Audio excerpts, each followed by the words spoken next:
The webinar will begin shortly. Please remain on the line.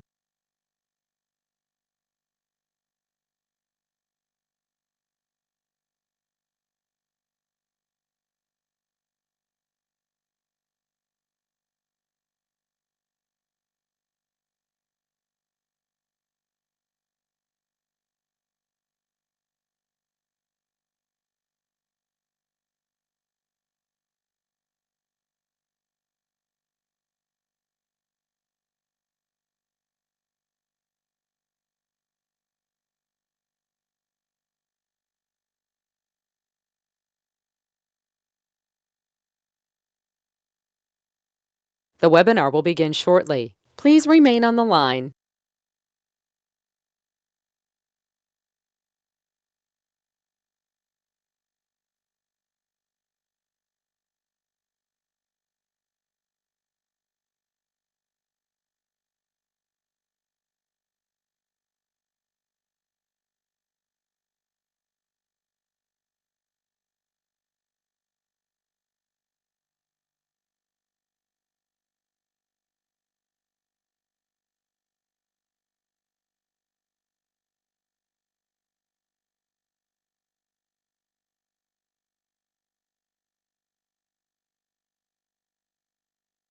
The webinar will begin shortly. Please remain on the line.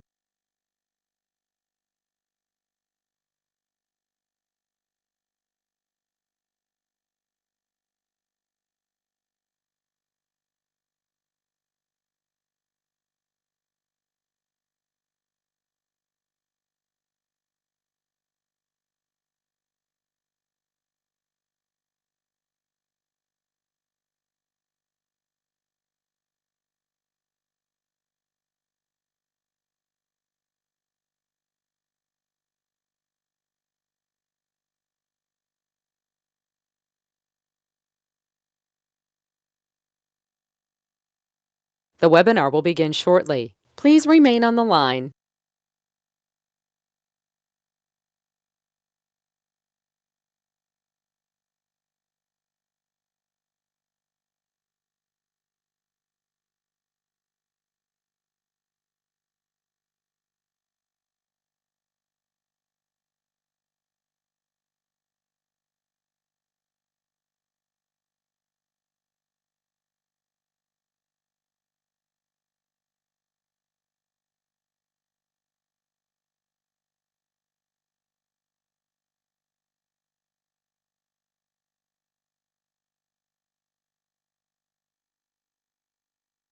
The webinar will begin shortly. Please remain on the line.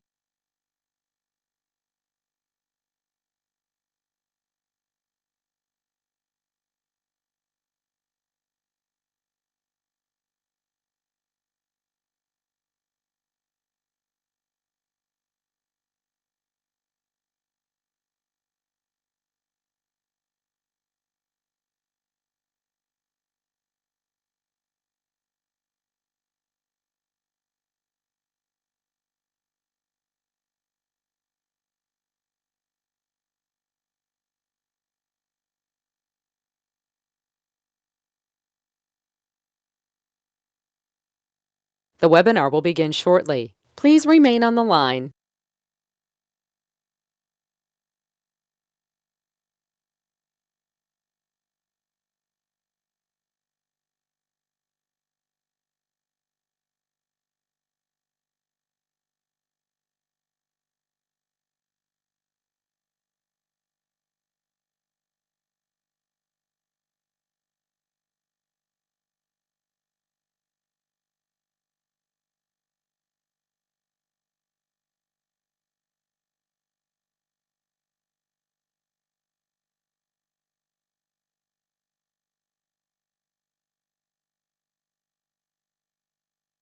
The webinar will begin shortly. Please remain on the line.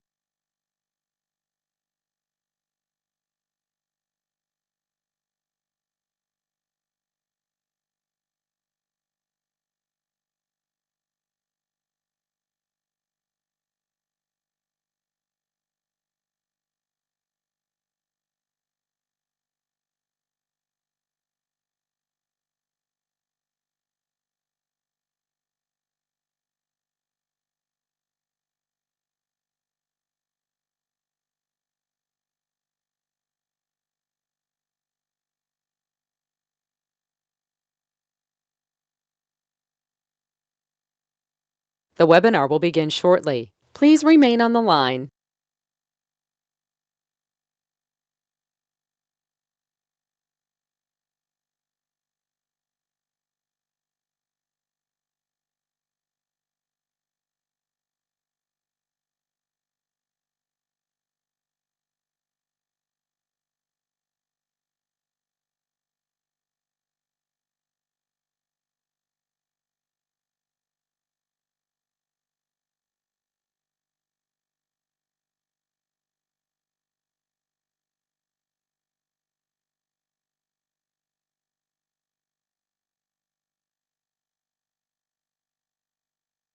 The webinar will begin shortly. Please remain on the line.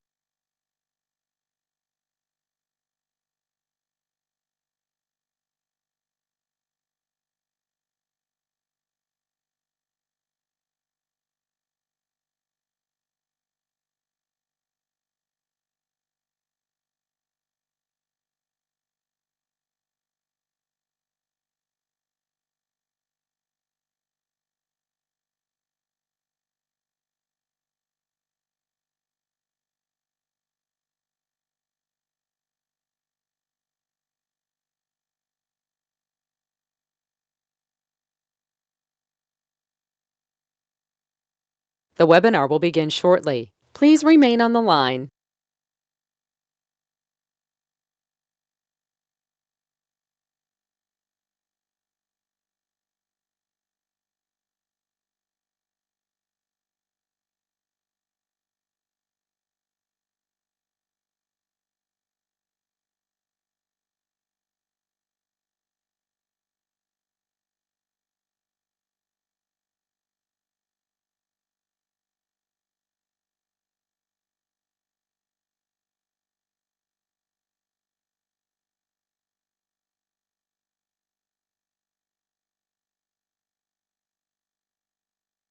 The webinar will begin shortly. Please remain on the line.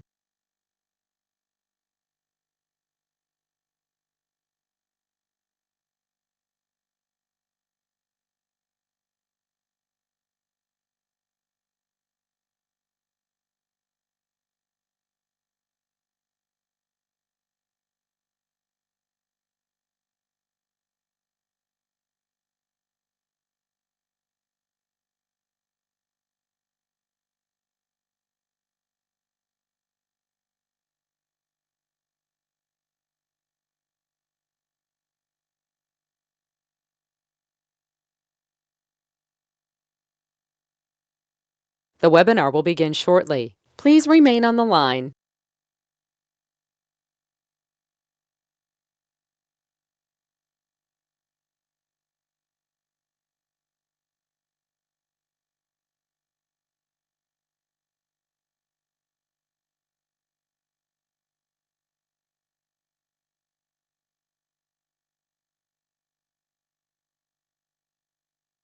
The broadcast is now starting. All attendees are in listen-only mode.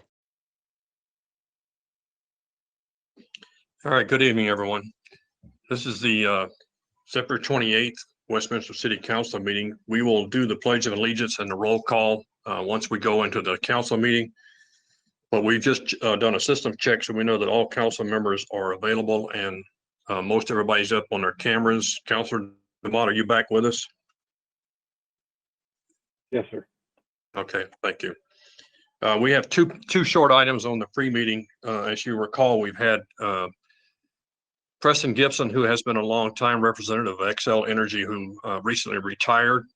We had him scheduled to introduce Craig Eichler a couple of weeks back, but due to conflicts and issues we were having with the system, we've delayed that. So at this point, I'd like to recognize Craig Eichler, who has been replacing Mr. Gibson.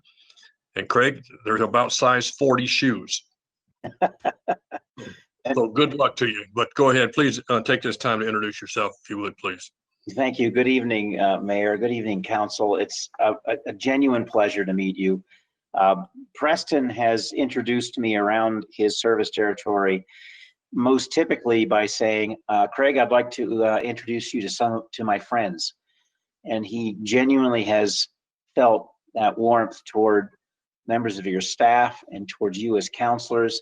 after having worked with you for so many years. I know that Westminster is a participant in many of our programs, including Partners in Energy, as well as our Energy Futures collaboration. And so I'm very excited to jump into these shoes, which, as the mayor says, have plenty of room in them for me to try to grow. Just as a matter of quick history, I have spent the last 14 years just a little to the west of you in the Boulder and Grand Counties region. So I've been working on the unique challenges in that area, and now very happily come over to take over where Preston has left off. And I don't know how many of us on this call right now can say that the very first day of our retirement will still be checking in with our former employer, and particularly the guy who's taking your place. That's what Preston's been doing. He's been texting me. He says he really wishes that he could be here tonight, but he's made a promise to his wife that he's going to stop. Although I can tell you, the mayor might be happy to hear this. If I have any questions, if you folks send me curveballs that I can't hit back, I'll be on the phone or texting with Preston to get some advice from him. So I just wanted you to know that. We're excited to keep working with you on the EV plan. We appreciate the support you voiced for our company over the years, and we look forward to continuing our partnership.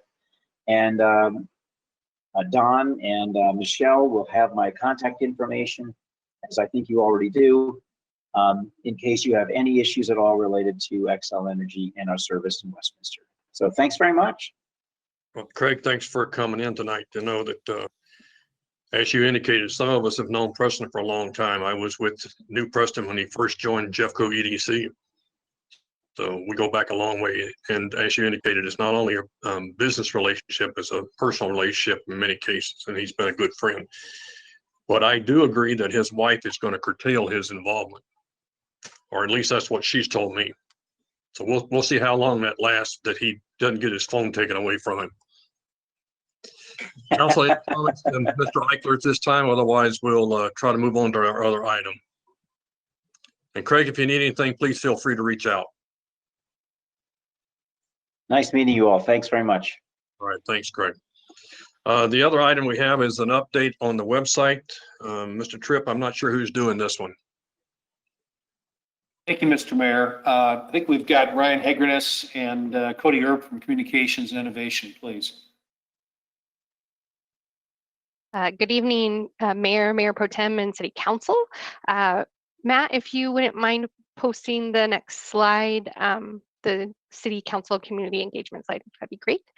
We're working closely with all of our current projects to really enhance your City Council communication, community engagement.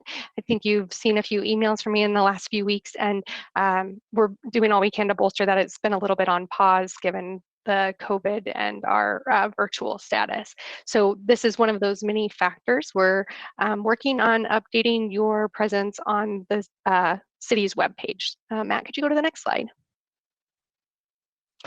So this is to increase our lines of communication, maximize user experience, and make sure that a happy resident is an informed resident. We've heard from you and from our residents and community stakeholders that there's a need for more direct access to all of you. So we've been working on that. Matt, the next slide, please.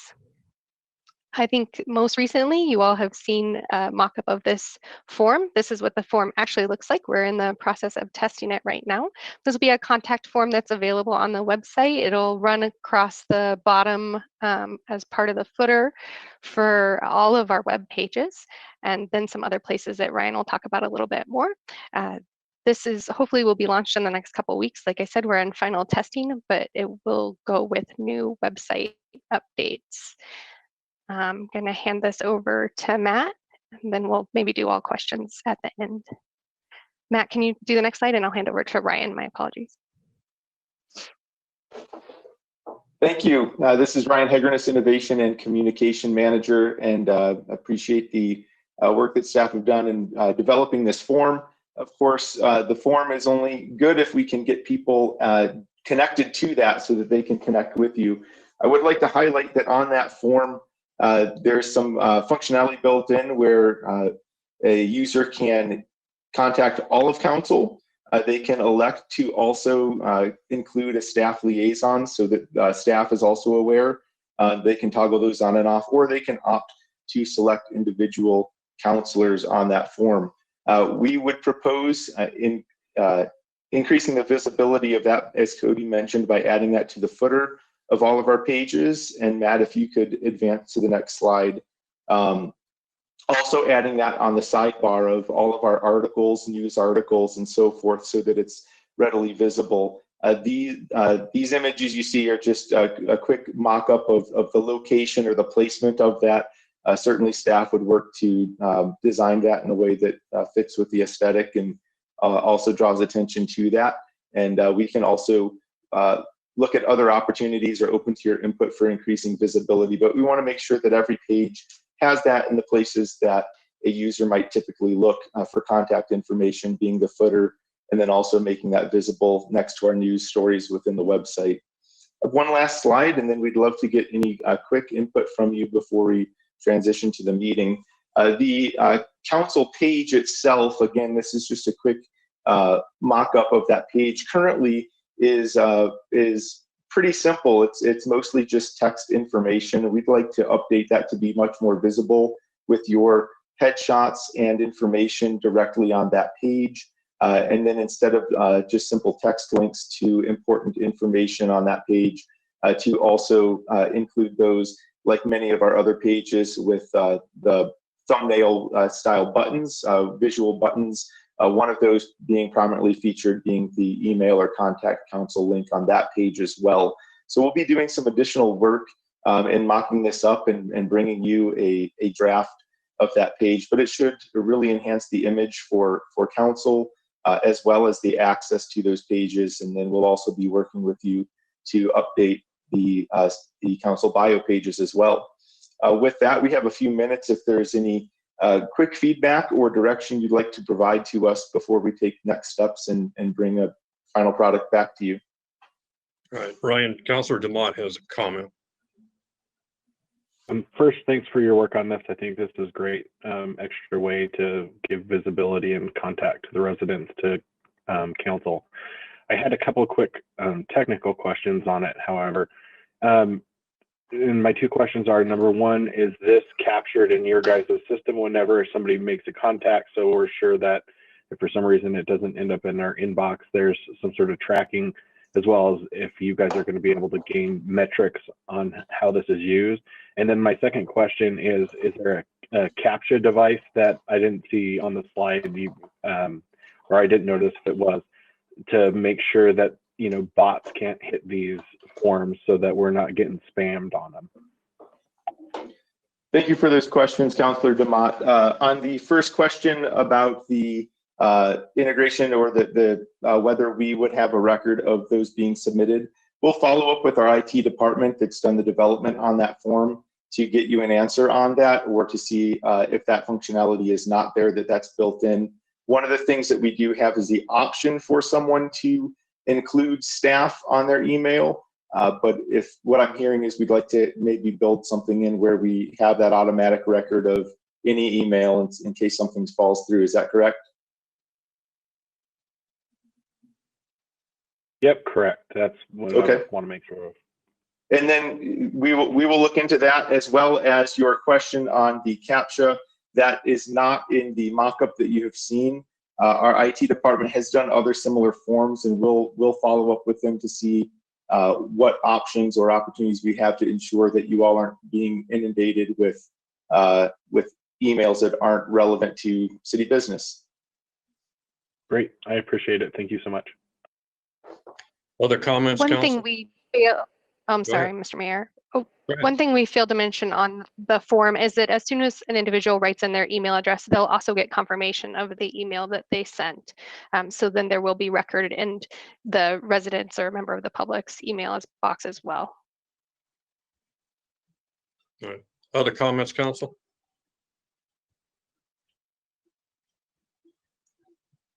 And Cody, you're expecting us to go live in what, 2 weeks? Once the web page can be updated. So yes, our intention is to do that in the next 2 weeks. Okay.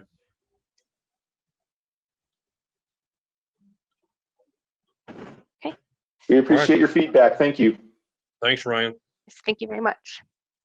All right, council, you have about 3 minutes, and then we'll come back and start with the council meeting. So if you need to get something really quick, do that, and we'll start precisely at 7 p.m.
Matt, can you confirm if we're live?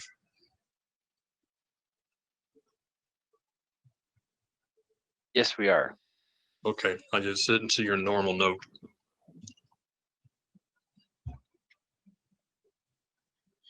All right, council, we're ready to start at this point. Good evening, everyone, and welcome to the Westminster City Council meeting of September the 28th. At this time, I would invite all members of the public, as well as the members of council, to join us in the Pledge of Allegiance. I pledge allegiance to the flag of the United States of America and to the republic for which it stands, one nation, under God, indivisible, with liberty and justice for all. Ms. Parker, at this time, I would ask if you would please take the roll. Mayor Atchison. Here. Councillor Demott. Here. Mayor Pro Tem Sites. Here. Councillor Seymour. Here. Councillor Scully. Here. Councillor Smith. Present. Councillor Bowles. Here. All right, thank you, council. Next item on the agenda is the consideration of the minutes of the preceding meeting of September the 14th.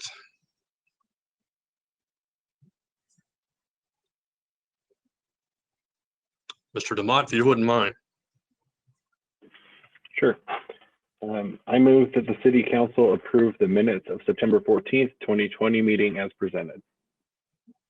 Okay. Mayor Pro Tem Sights. Second. Okay. Hang on a second. Mr. Seymour, my apologies. Sorry. I have a motion and a second. All those in favor, please signify by aye. Aye. Aye. Any opposed? Hearing none, the motion is carried. We have no presentations scheduled for tonight, so we'll go ahead and go right into the public comment. Ms. Parker, you have secured for the council the written comments. You have some recorded and you have one live scheduled. Am I correct?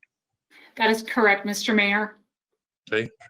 And just very quickly, for the record, I'd like to reiterate for the benefit of anyone who might be listening that wishes to submit public comment to the City Council, you may do so in 3 different ways. You may submit your testimony in advance by emailing comments to publiccomment@cityofwestminster.us by no later than noon the day of the meeting. Please include your full name and address for the record, and your emailed testimony will be distributed to the City Council for their review and consideration and added to the official record, which means it will be published in our agenda packet. You may also call 303-706-3111, which is our public comment voicemail box, also by no later than noon on the day of the meeting, and stating your full name and address for the record, and you will be allowed a message of up to 5 minutes in length. And the final way that you can participate in public comment is to sign up to speak through the City Clerk's office by adding your name to the list of speakers. You can email us at cityclerk@cityofwestminster.us by no later than noon on the day of the meeting, and we will provide you instructions to do so. This evening, we do have one person signed up for live public comment, and at this time, Mr. Mayor, I will promote him over so he can give you your 5 minutes of public comment, and then we will follow with 20 voicemails that were left in our public comment voicemail box. At this time, Gary Shea, please feel free to give your comments. And I showed Mr. Shea that you are self-muted. If you will have to unmute yourself.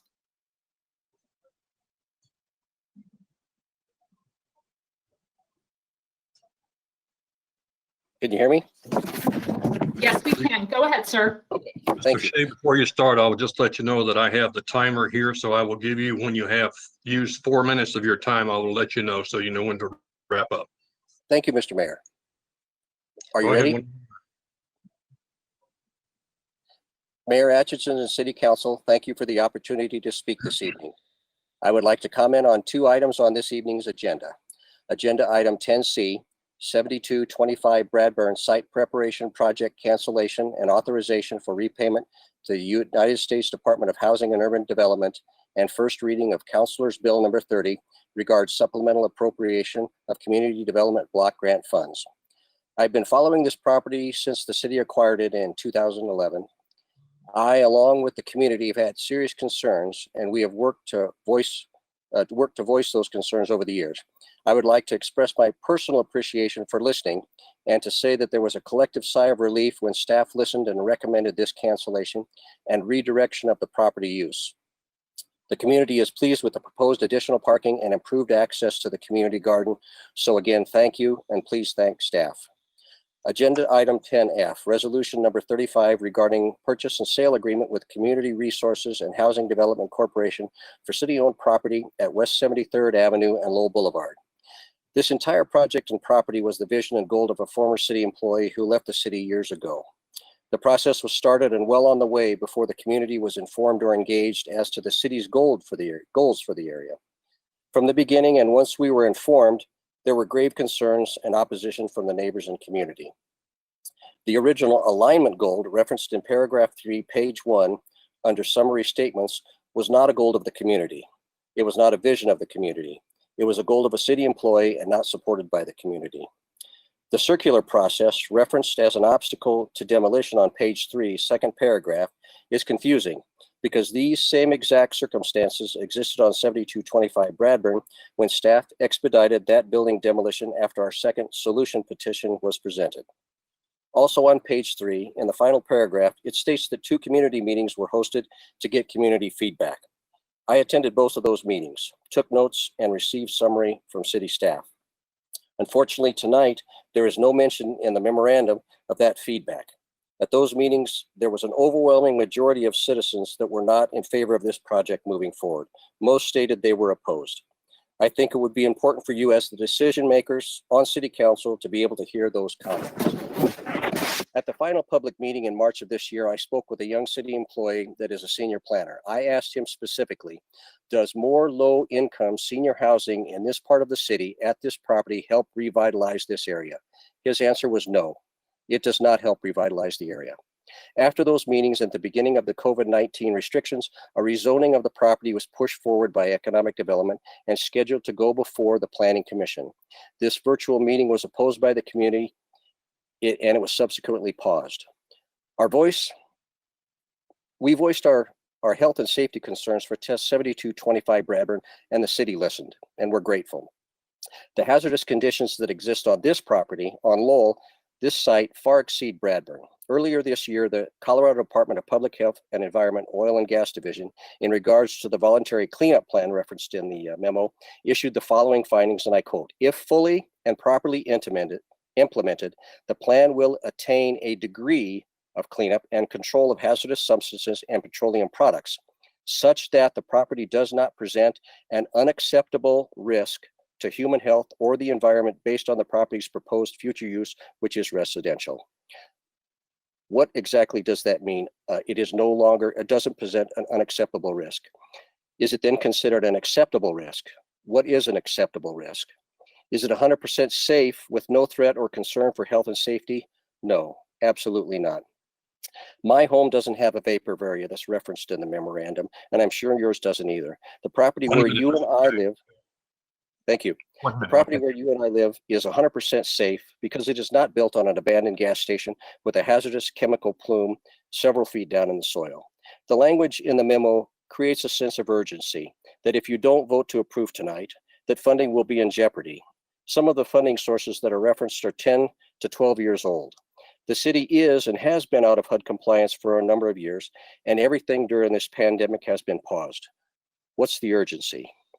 Is this a safe place to live? No. Is this a healthy place to live? No. Should you vote to approve this sale? No. Please advocate for the health and safety of the seniors in need of affordable housing and vote no on agenda item 10F.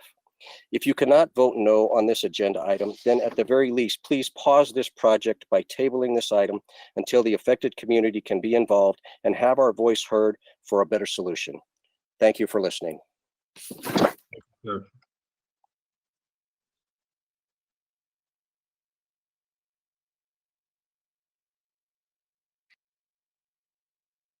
At this time, we will move to our voicemail comments. Matt, if you could please queue up our voicemail. Hello, my name is Travis Mitz. I want to get a vote in of no confidence record recorded for public record for Don Fripp. Thank you.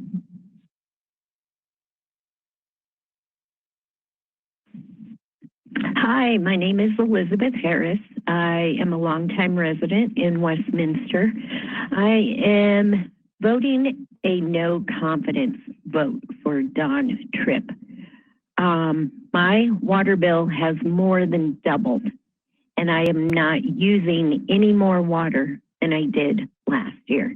And I feel like some of the other decisions that have been made in this city regarding water have been big mistakes. So again, I would just like to register a vote of no confidence in Mr. Tripp, and that is pretty much it.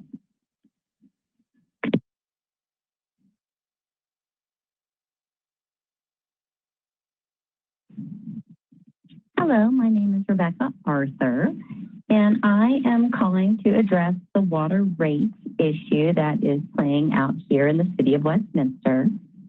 And And while I do fully understand that high rates are negatively impact many people for many reasons, I would like to say that I do deeply appreciate the work and the effort that has gone into protecting our water infrastructure, to safeguarding it for the future, to making sure that we all have safe water and that we don't become a Flint, Michigan scenario here in our own city. You know, all things have costs and consequences, and change is hard for people, but I deeply appreciate anyway the efforts made to make sure that I have quality water. And I personally feel that it is my responsibility on my end to make sure I'm doing what I can within my ability to conserve water. So, you know, it takes two to make a balanced arrangement. And I know that there's a lot of negative messaging about it now, but I did want to voice my appreciation and support in your endeavor to keep our water safe and our infrastructure functioning at its optimal performance. So thank you for that. And that's all. Thank you. Bye-bye.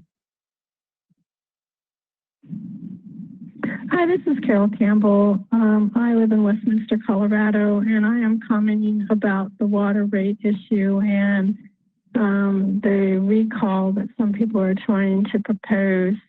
I am a former Environmental Protection Agency senior executive and was in charge of part of the water program for many years. And there are very few people in the United States that are paying the full cost of paying for clean water, both on the drinking water side and on the wastewater side. And I think our city has done a really good job, especially in reclaimed water use, and should be getting adulation, not a recall. So I want to put into the public comments that I disagree with this recall. I don't think there's anything wrong with the water rates. And I do believe that the city needs to start thinking about actually regulating the amount of grass that people have, because they do not need green lawns in a desert environment. Thank you very much. Hello, my name is Tim Rady, R-A-D-Y, and I am calling on September 25th at 11:15 a.m. And I am asking that you please record my vote of no confidence in City Manager Don Tripp. The water rate increases have been astronomical. The confusion over whether or not a moratorium was needed or not, which subsequently was found it was not needed due to the sewer system, plus many other issues, lead me to believe that the city of Westminster could do better and that the city should pursue finding a new city manager to manage this great city. Thank you very much.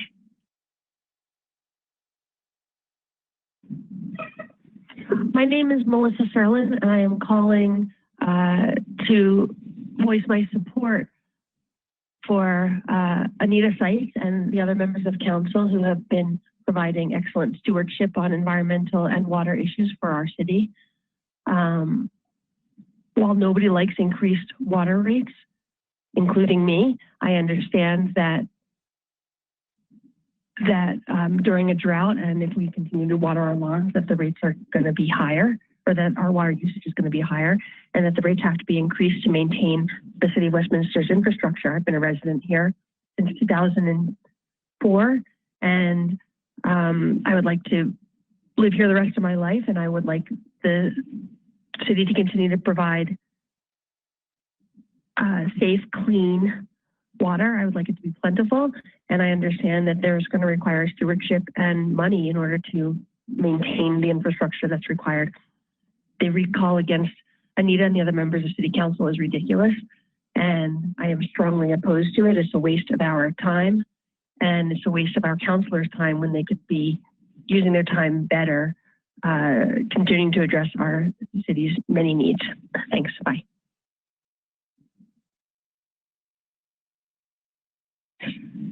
My name is Lori Goldstein. I have lived in Westminster for 22 years. I would like to express my opinion about the efforts to recall the mayor and 3 members of the city council. This is an abuse of what a recall is meant for. Should this recall go through, it is a total waste of resources and taxes for every citizen of Westminster.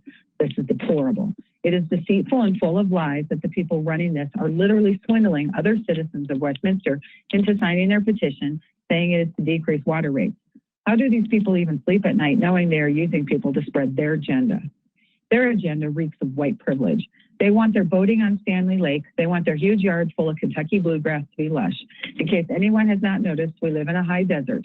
The types of plants that grow naturally require less than 10 to 15 inches of water a year, or bluegrass is not one of those species. So if you want it, expect to pay for it. If you can afford to live in a huge home on a huge lot, you can afford to pay for the water. The City Council has been nothing less than transparent about the water situation. They warned us about the rate increase. You can see the projects around town to replace and expand water storage. The city has offered audits with advice on how to conserve water. Shame on you if you still believe you should get as much water as you want for less than what it costs. Shame on you if you think we should just replace those elected officials just so we can have lower water rates.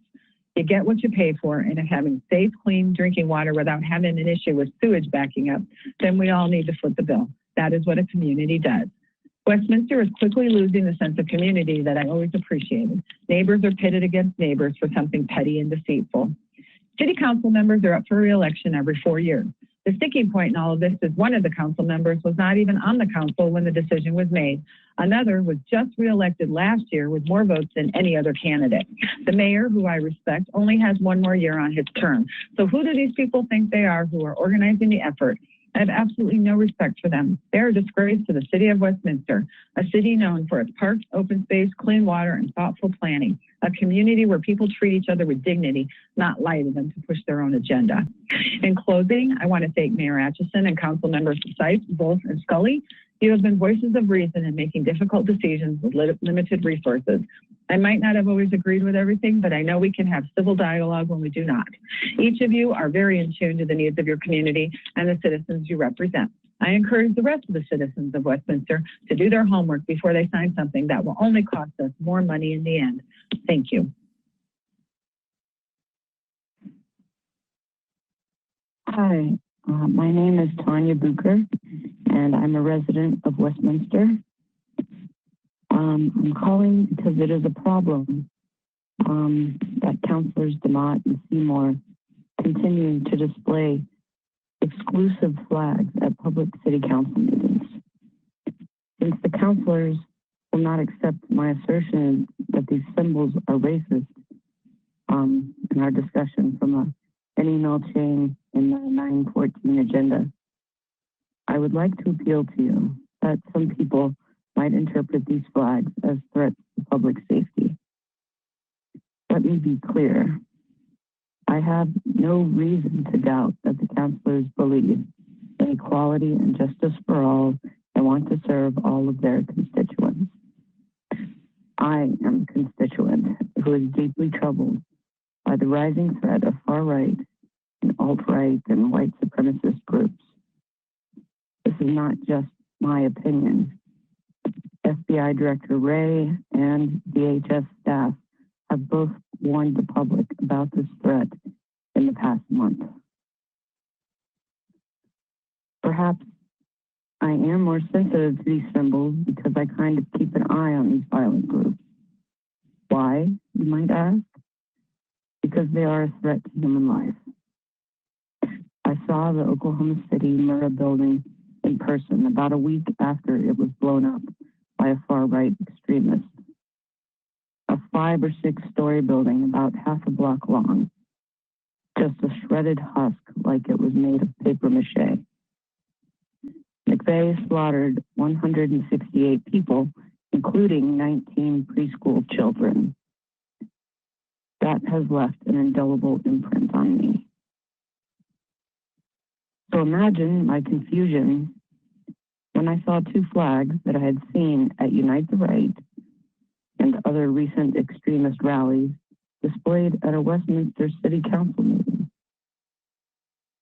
When you are a public figure, it can be difficult to think about how other people might see you. When you're anyone, it can be difficult. I do not know the councilors personally, only from council meetings. I take them at their word that they do not condone hate groups, but I still think it is wrong to display symbols that other people may interpret or even misinterpret as being against themselves, especially when you are in a public forum as a representative of all the people. I work in customer service and do not hang my Women's March flag in the office, because even though I think it stands for liberty and justice for all, other people might view it differently. However, I do display it in my personal life, at my house, or at a political protest. Why doesn't the council follow a similar policy? I'm glad that you support having productive conversations about race. Mr. Seymour, I am happy to accept the offer. I look forward to continuing the discussion with you and other counselors. We can work out the details by email. Thank you. Take care.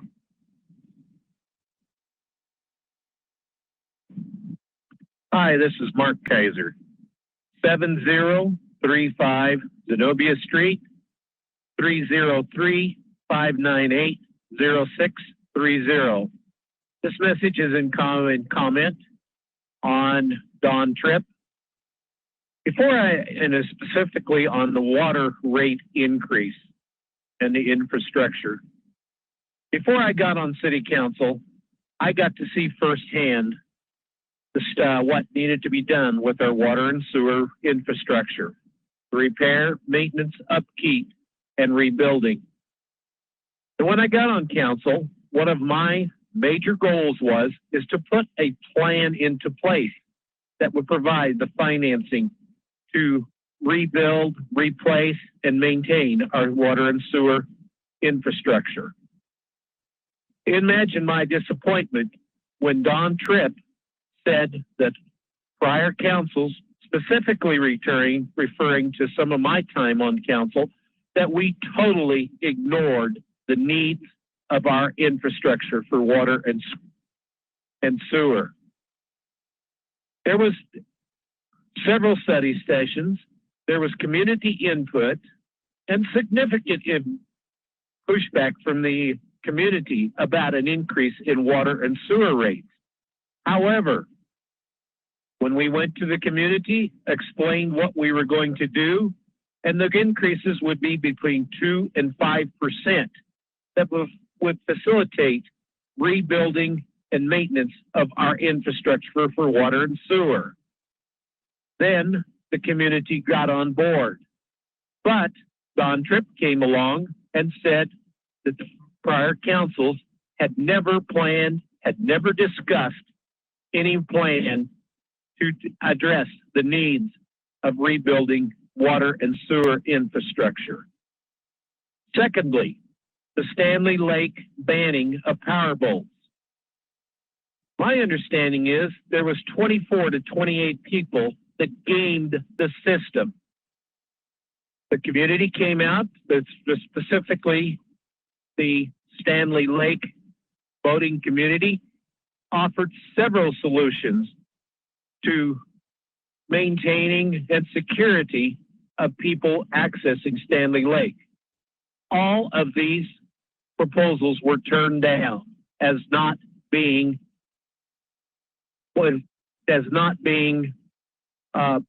able to be implemented. Instead of working with the community, Don Tripp said nothing would address the problem. Yet, I understand now that kayaking and personal watercraft are being allowed with no controls in place. Again, failure to address the concerns and the needs of the community, and the bigger problem, to work with community. It is my opinion that Don Tripp has lied to the community. He is not a good leader or a good city manager or a good fit for the city of Westminster. Thank you.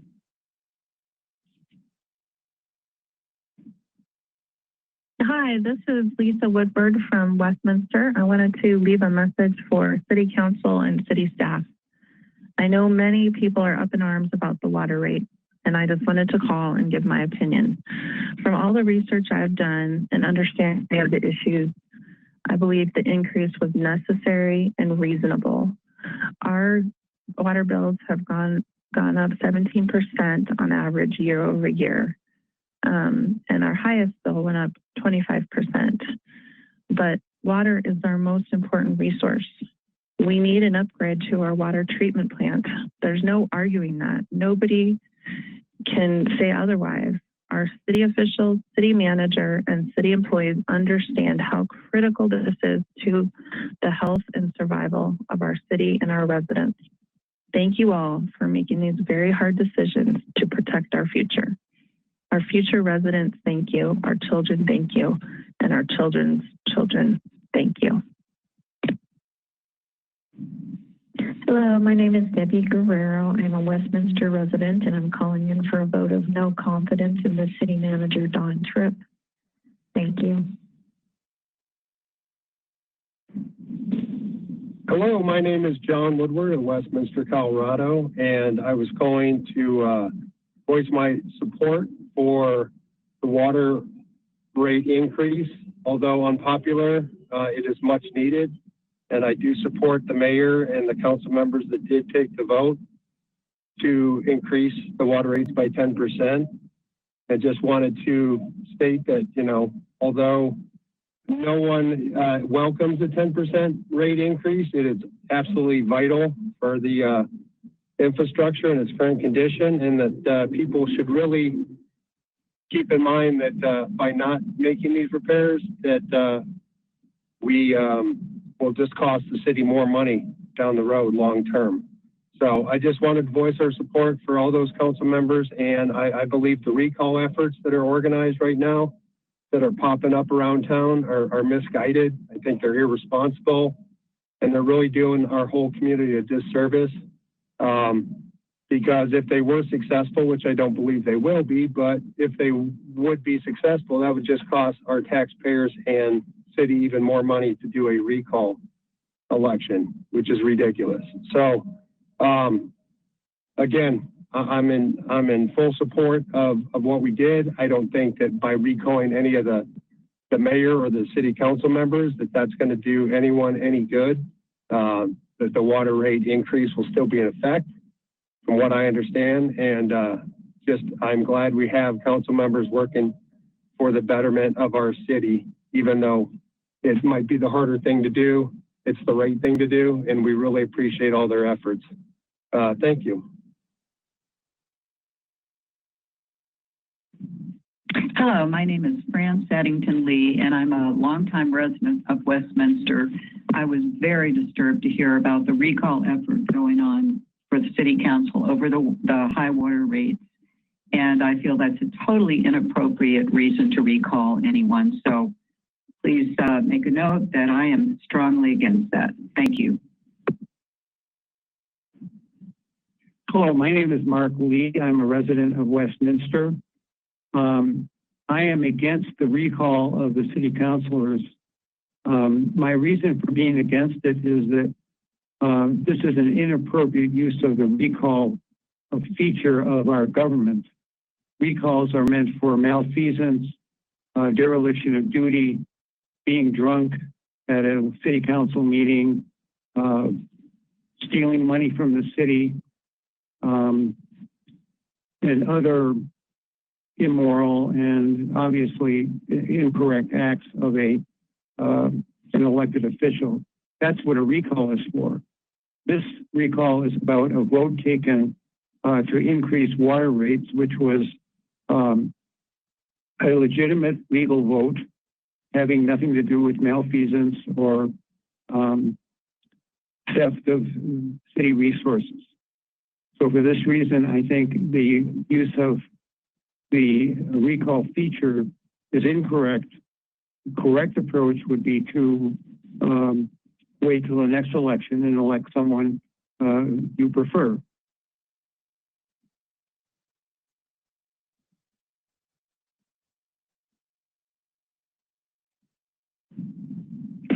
Hi, my name is Sheila Mankey. I would like to voice my support of Council's past decision to raise water rates to assure safe and reliable drinking water. It seems that a subset of residents have found the issue of water rates to be among the most important that our city is currently facing. This has resulted in various outlashes, including protests at City Hall, social media posts and groups, and a recall of current City Council members and our mayor. I am appreciative of any residents that get involved in our local government and speak their minds clearly and respectfully. I believe that as residents, we have a role to play in making sure the decisions are being made for the good of our city. I also understand that many families are under a large financial strain as COVID has caused so many disruptions to our jobs and our lives. However, our City Council recently rewrote its vision statement. In it, it prioritizes safe neighborhoods, which to me includes safe drinking water. I personally have not seen a large jump in my water bill and do not have a problem with current rates. I would rather pay now to ensure that our city has the needed infrastructure to continue to provide safe and reliable drinking water. I also hope the recall efforts do not allow this issue to divide us, as now more than ever, we need to stand together to face the greater challenges ahead. As you know, we are currently in the middle of a global pandemic with now over 200,000 deaths from COVID in the U.S. We are struggling to work, help our children navigate the rapidly changing world, and keep our families safe. We're also experiencing one of the hottest summers on record in Colorado, with this August being the hottest ever recorded. There are epic wildfires in Colorado and devastating fires in Washington, Oregon, and California. The extreme heat and wildfire danger are the direct impacts of climate change and forebode worsening times ahead.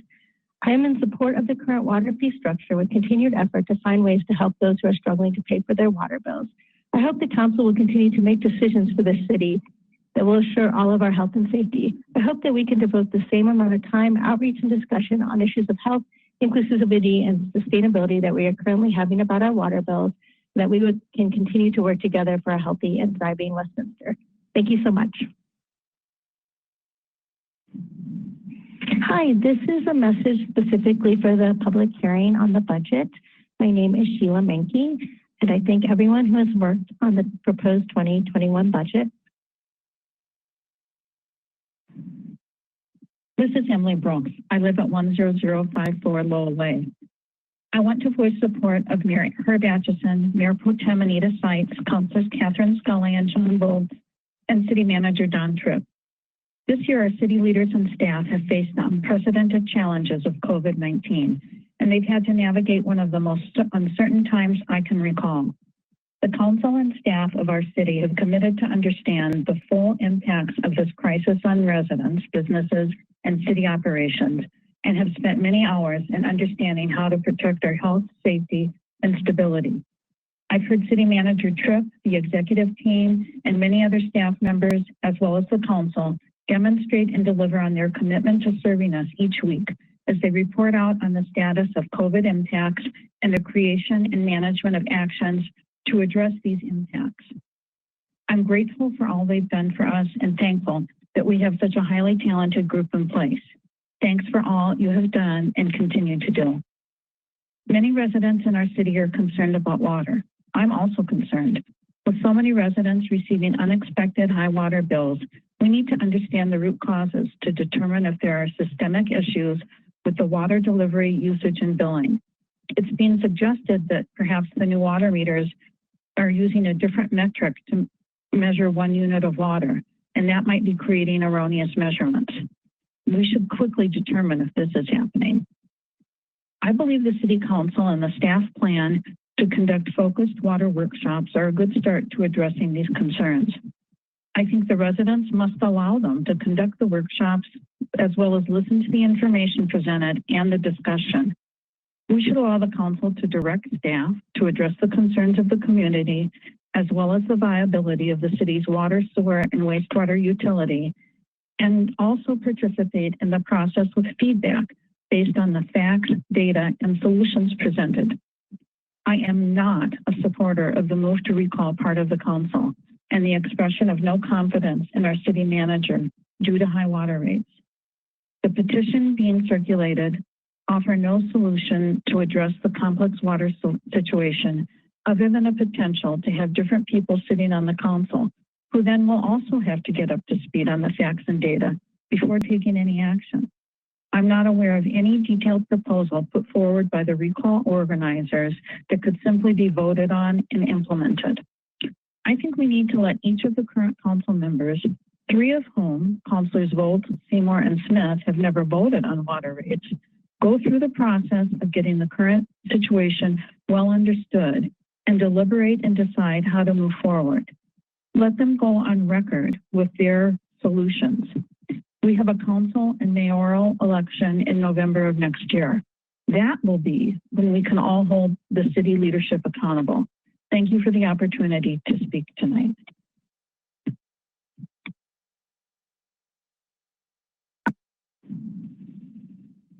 Hi, good morning. My name is Ashley Eckert, and I am a Westminster resident off of 104th and Sheridan. And I just wanted to give a ring. Initially, I was trying to figure out a place that I could place my concern about all of the different Facebook groups and things on Nextdoor of people trying to do petitions for the water rates. And then I realized that a better idea for right now would be to call and just place my support, let you guys know that as a city council, I know that it's a hard decision on how to prioritize rate increases and infrastructure and to deal with things that aren't necessarily easy, like community issues with the water and how people are feeling. And so I really just wanted to call and let you guys know that I am in support of the water rate increase. I would have been in support of it. I've been a resident here since the 80s, actually, since 1981, moving away for a few years. But I've grown up in Westminster and it's had explosive growth. And I have seen how much of an impact that additional growth can have on infrastructure. And it is an aging system. And I know that those rates were increased in 2018. And I feel like maybe they should have been increased 10 years earlier and we wouldn't have had such an impact. And I know that it's a really hard decision to do that because of the backlash you're obviously facing right now. And I just wanted to let you know that fiscally conservative individuals still need to understand that it's important that we have the infrastructure in place because we don't want to have a water breakdown, an infrastructure breakdown as we've had across the country. And I think that Westminster is doing the right thing. And I think the city council is doing the right thing by increasing water rates. I think it's nice that you guys put a pause on it during the pandemic, but I do think that it's important to maintain the integrity of our water. So thank you for listening to comments. I would also like to maybe propose that we have a information campaign. I know that you've been trying and you sent out lots of postcards and lots of stuff on your websites for the utilities, but I feel like maybe if people like myself or other community members, if we could get something in place where we could educate individuals about why the water rates are increasing and put to rest any, I'll call them conspiracy theories about water meters showing the wrong thing and that's the reason why the water meters have been replaced. There's a whole lot of craziness on Nextdoor around my neighborhood and Facebook and things, and I think it's just out of control. But if we could get some grassroots information to those people and have real individuals get out there and tell them exactly what's going on to combat this disinformation that's happening, I think that would be helpful as well. But I just want to let you know I'm on the side of water rate increases, and I think it's important and necessary. So thank you for your time. Again, my name is Ashley Eckert, for the record. Hi, this is Cheryl Steinberg. I live in Westminster. I'm calling about the exorbitant water bills. My water bill I just received was for $758. I have a brand new sprinkler system. There doesn't appear to be anything wrong with my system. And I have no idea how you guys came up with that gallon amount, and the exorbitant tiering is ridiculous. The council has taken this too far.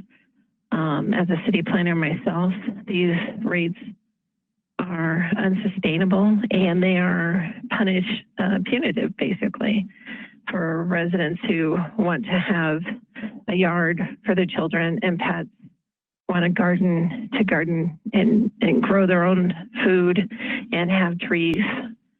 to provide shade and help with greenhouse gases. So you're shooting yourselves in the foot with this. I will be signing the recall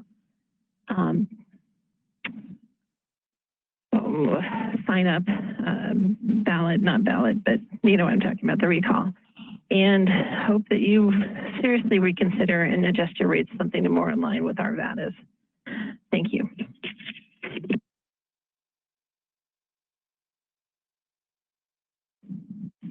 My name is Marianne Archuleta. I live in Westminster. My water bill only went up by a few cents in the last couple of months. As it does every year, water rates increase to pay for the costs of keeping it going. I do not support any of the recalls. And I think this whole situation has gotten extremely out of hand by a few people blowing it out of proportion. Thank you.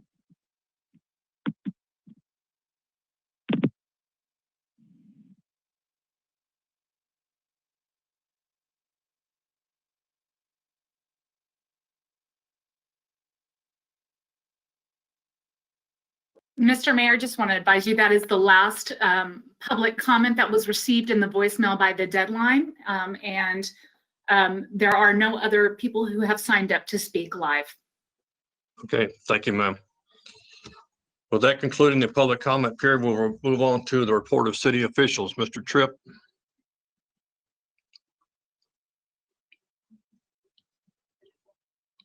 Mr. Tripp, you're muted. Thank you, Mayor. I apologize, Council. Mr. Mayor and Mayor Pro Tem, members of the City Council, and everyone who spoke tonight sent information in. I want to first of all thank you for participating in this evening's meeting, for providing your comments and feedback. It's always helpful. We're a better government when we have that feedback. There were many comments tonight about water, and I want to just provide a little information. That is, about 2 or 3 months ago, the city staff recommended to the council, particularly because we do have some new council members who haven't been through all this, although many of them participated as citizens. And because the information has been presented over a very long period of time concerning the condition of the city's infrastructure in the water and sewer utility. The Public Works utility staff, and in fact, the entire city staff, felt it would be very important to kind of rebuild the case that was made initially as to why the water rates needed to increase.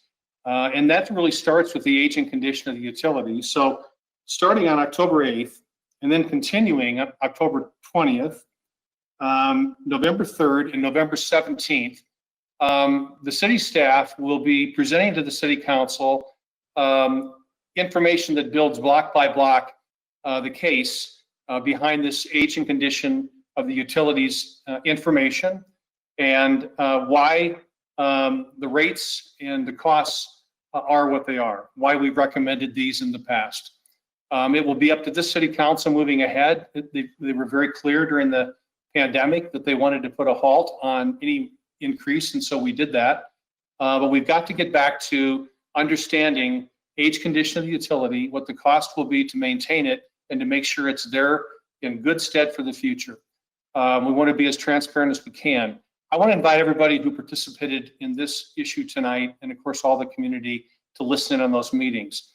Following those meetings, and I'll read those dates again in a second, following those meetings, there will then be a subsequent set of informational and public meetings, so the public has a chance to provide feedback to all of us as to the information we've received. This is a kind of an unprecedented many hour attempt, but it's a very costly enterprise. We've seen this summer the impacts of these increases on folks, and people are unhappy. I understand that, but I can tell you that we're just trying to do the best we can for the future of this city, and we want to outline that to you in these meetings coming up. October 8th, October 20th, November 3rd, and November 17th. I want to mention to you, Mayor and Council, that originally the meeting was scheduled for, it was scheduled for November 3rd, and we've now suggested it be moved to November 5th. It's been traditional that on election nights, if we have council members who would like to participate in election activities, that we not conflict with that, and for the citizens who may want to listen in also. So again, October 8th, October 20th, November 5, and November 17th, tentatively of those dates. We're needing to hear back from all of you council on that third date. Mayor and Mayor Pro Tem, council members, thanks for the opportunity to comment tonight. For those that had asked questions of specific types of information we can provide, you'll see follow-up from city staff in the next few days to a week or so. Thank you. Thank you, Mr. Tripp. I'll turn to the council in just a moment, but I want to give a short update, and then we'll talk more about it at the COVID update. As I indicated this morning on the weekly call that I have with the chamber, we have seen a number of changes in our infection rates, specifically in Adams County. I'll give you a quick update. On August the 28th, our infection rates were at 128 per 100,000. September 3rd, it had dropped to 116. On September the 10th, it dropped to 104. All good starts and all good trends. However, on September the 17th, we saw the first return. It moved back up to 105.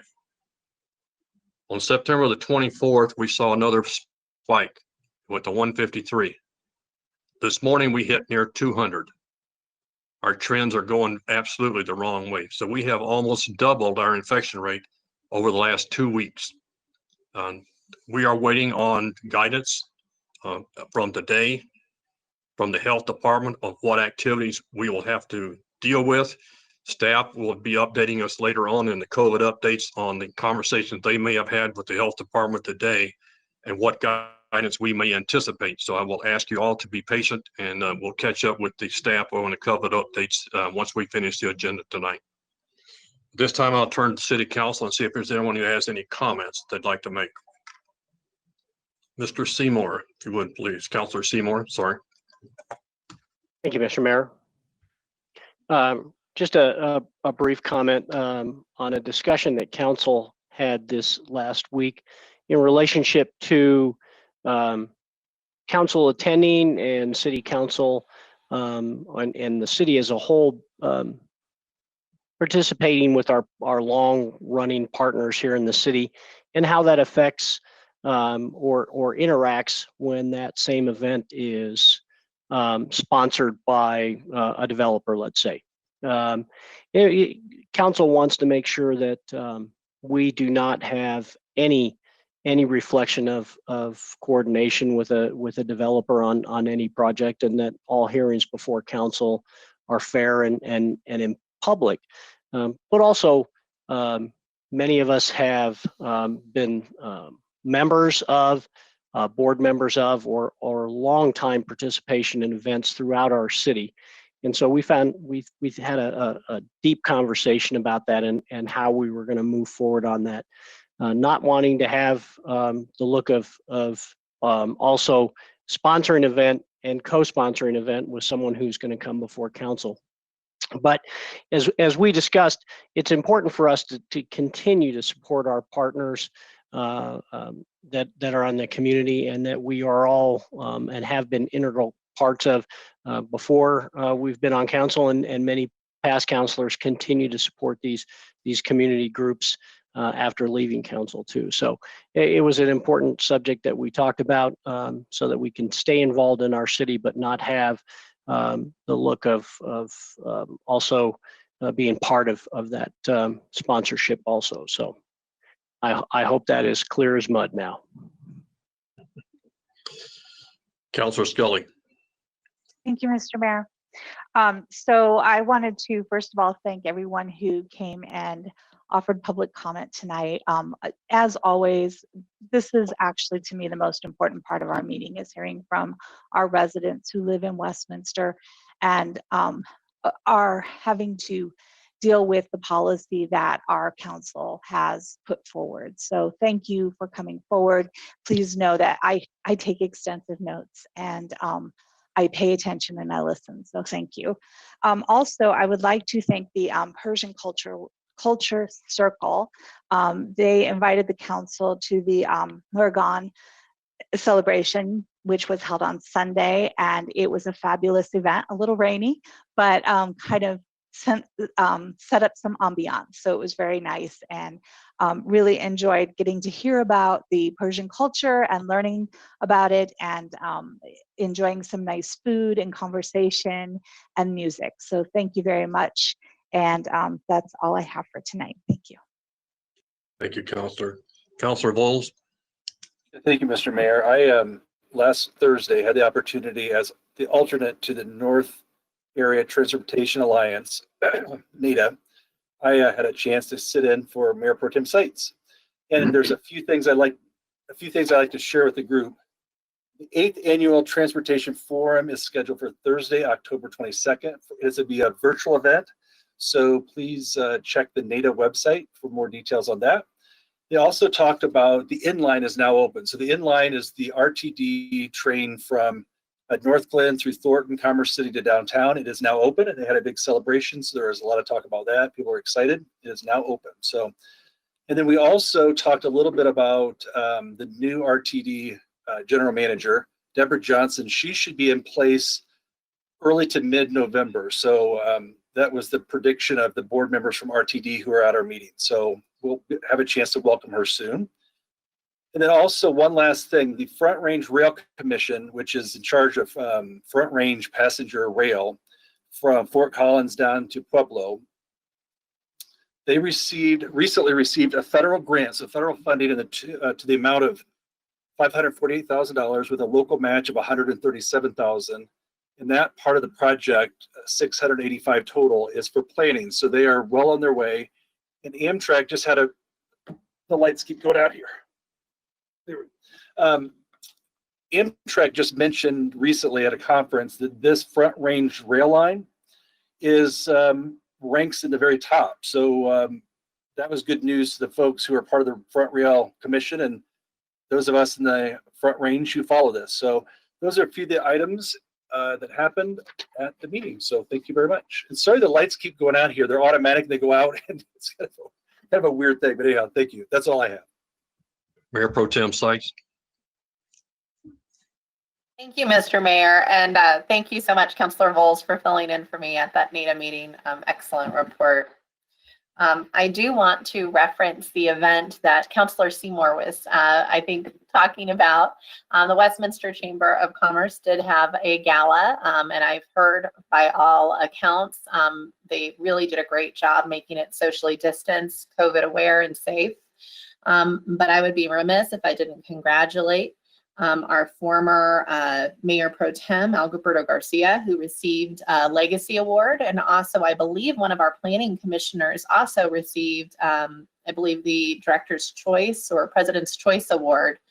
So two folks that, David Carpenter, two folks that have served Westminster being recognized by this chamber that serves our businesses. I also wanted to say thank you to the Persian Cultural Circle. It was a wonderful event, learning more about that Meriden festival and getting to enjoy some wonderful, authentic Persian food and music. I think it's really great and reminded me of the power of community, sharing, and bringing each other together.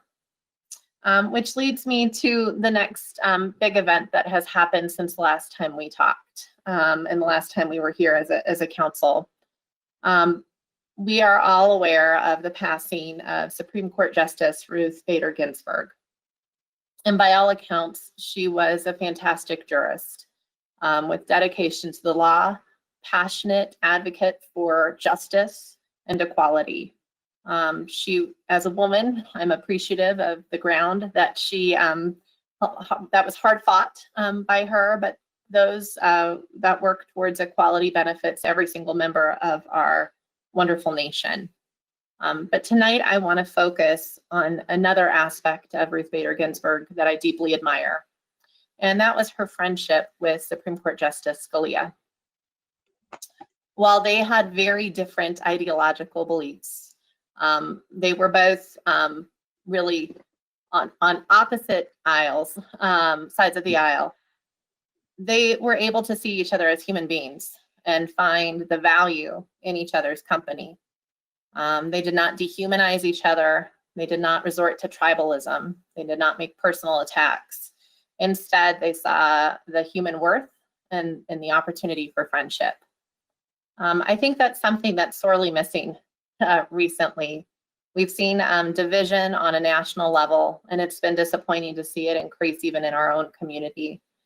I'd ask us to realize or to focus, myself included, that the folks who that don't agree with me are still worthy of my kindness, my compassion, and my friendship, and my ear. We always can listen and learn and understand where people are coming from. This has been a rough month with the forest fires that we've seen throughout the Pacific coast and here in Colorado, with seeing COVID numbers start to resurge, with parents nervous about having their kids reintroduced into school. I think there's never been a better time for community to support each other. Tonight, we have a lot of really exciting things on our agenda, ways that we can promote the community's sustainability. I'm looking forward to hearing my colleagues' thoughts on those items. Finally, I want to be very clear. We as Westminster City Councilors are given staff recommendations. Staff who are experts, trained experts in their field, use their science, their knowledge, their professional expertise to look at an issue and recommend to council what we should do. But ultimately, it is Westminster City Council that votes and makes the decision. I have been a little disheartened, and not a little, I have been disheartened to see staff pulled into the politics of the day. If you are upset with the decision that City Council ultimately has made, please take that up with me, the elected official. That is my job, to listen to you and to have the fingerprint of the community on our policy decisions. But the integrity of our staff should not come into question.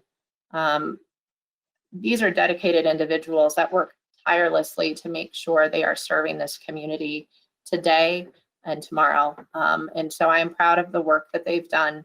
And I am willing, as I put myself in the arena, to hear your concerns, your complaints. That is my role. So please, I would encourage people to redirect that anger at me. So thank you. Councilor Demott. Thank you, Mayor. First off, I would like to thank both the public who called in, emailed in, and the one who showed up live tonight, which is the first one that we've done, and that worked very well. So thank you to the clerk for setting that up. Next, I'd like to thank my colleagues on all sides of the issues for sitting and listening to the public. I know that we have a difficult job sometimes, and at any given point, we can end up on the other side of public calling in. So our job's important, and I know just as well as you guys do that sometimes, you know, it's hard to listen to critiques of yourself. So thank you all for always doing so in such a professional manner.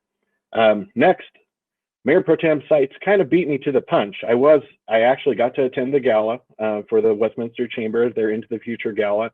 It was a great event. They did a great job. Juliet Abdel did a great job of socially distancing, got myself a new fancy Westminster Chamber mask to be able to wear out in public to support them. But I was going to mention, and I still will, pile on that, you know, former Mayor Pro Tem Alberto Garcia won the Legacy Award, and our Planning Commissioner David Carpenter the Chairman Choice Award, who I consider both of those guys great community members and personal friends.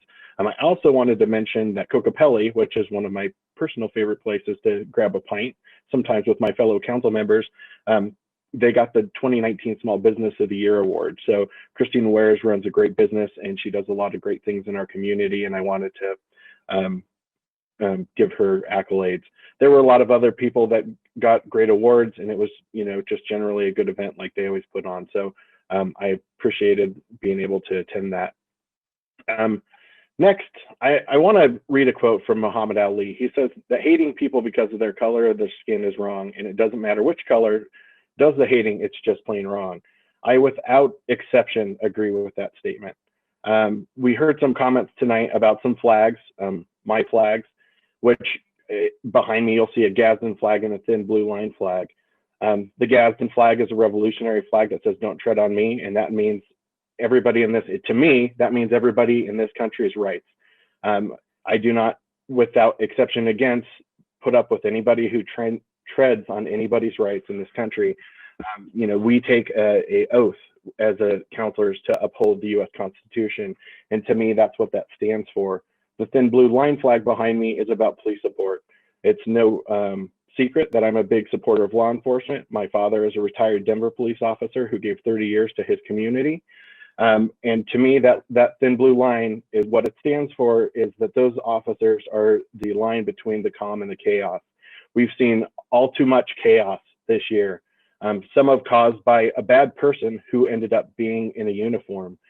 But we can no more make everyone guilty for the evil heart of a man. We just can't do that. And I'm not going to cast judgment on an entire profession or a statement like "don't tread on me" that has been around since the inception of this country, because some men with evil in their hearts decided to carry those flags just like they did in U.S. flags at a place that, you know, they had no place at, because people who go to rallies that are full of hate and push racism, there's no place in this country for those folks, in my opinion.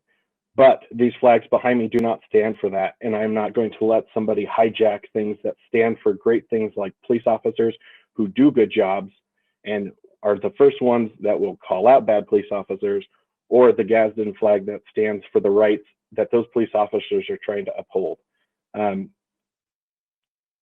In that light, that individual who called in has their right to freedom of speech, although that doesn't mean that I have to agree with them. But I am glad that they called in, and I am glad that they have participated in tonight's meeting, and I welcome them being able to disagree with me again if they so choose.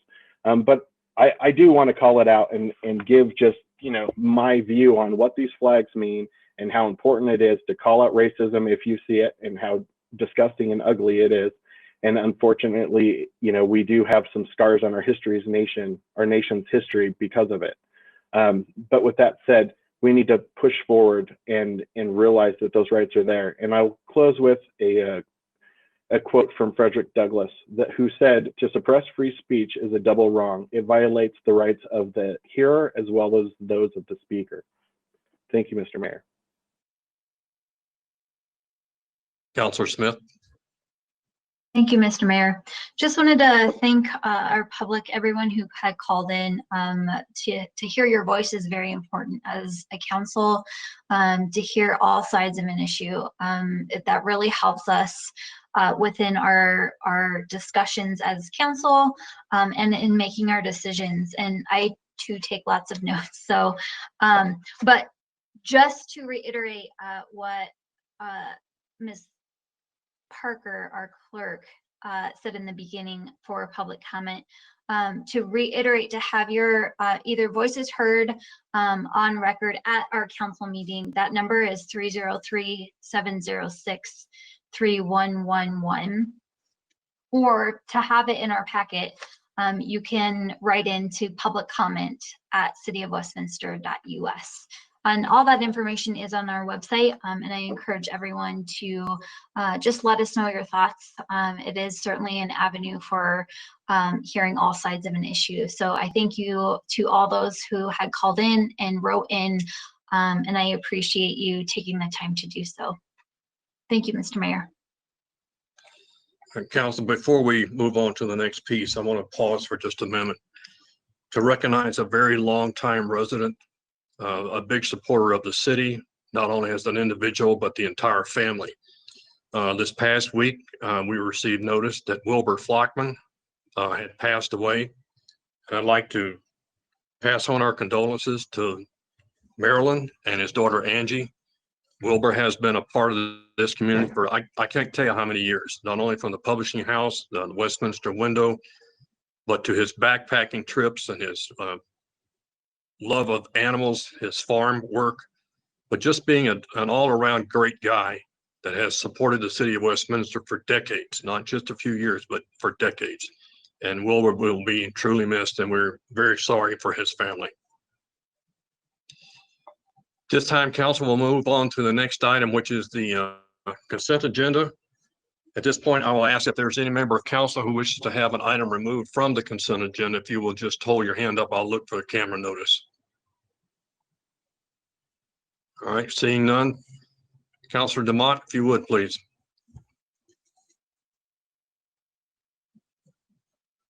Yes, thank you. I move that the city council adopt consent agenda items 8A through 8B. Councilor Smith. Second. I have a motion and a second. Is there any other comments by council? Ms. Parker, this is a roll call vote, if you would please.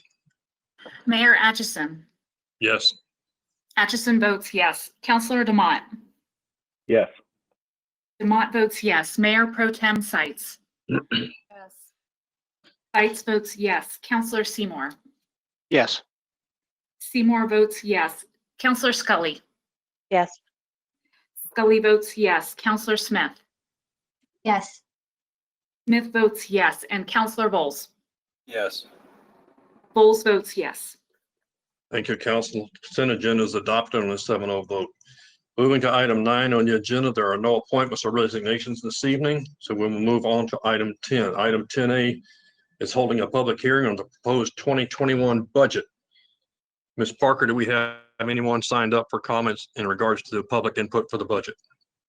Thank you, Mr. Mayor. We have one voicemail comment that was left regarding the public hearing on the 2021 budget. There were no written comments submitted on this item and no one requested to speak live. At this time, I'll let Matt Williams play that back. Oh, I apologize. I'm being told there might be two. Okay. Give me just one sec. All right.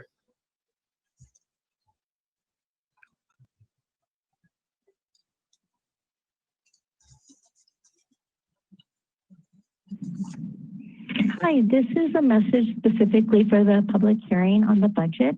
My name is Sheila Menke, and I thank everyone who has worked on the proposed 2021 budget. I understand that it has been a difficult year and that COVID has caused a decrease in city revenue. However, I would like to express my disagreement with cutting the funding for the city-run recycling sites. In the city's draft sustainability plan, recycling is cited as an area of improvement. The plan states, quote, in front-range communities like Westminster, reducing waste at the source and increasing diversion efforts have the potential to produce substantial environmental and economic benefits, unquote. It goes on to explain that our diversion rates in Westminster are extremely low compared to other regional rates. And lastly, quote, in order to overcome these challenges and meet community goals, Westminster can build upon current material management efforts, including residential yard waste collection services, city-run recycling drop-off centers, and household hazardous waste programs, unquote. If Westminster still would like to be the sustainable city it has worked to become, I would encourage you to reconsider the drop-off recycling program. I would also like to point out that there's a question of equity, as those in HOA communities already receive recycling through their HOA fees. Those who live outside HOAs would have to choose to not recycle or to pay for the service themselves rather than having the option to use the city drop-off sites. I would also like to express my support of eliminating the cigarette tax exemption. Vaping among our youth is an enormous public health crisis, with 1 in 4 teens reporting use of vaping products. We also know that teens are very sensitive to price of products and that an increase in price will reduce use. So the tax exemptions seem like a win-win given the city much needed revenue and working to curb teenage vaping in our community. Thank you so much for your time.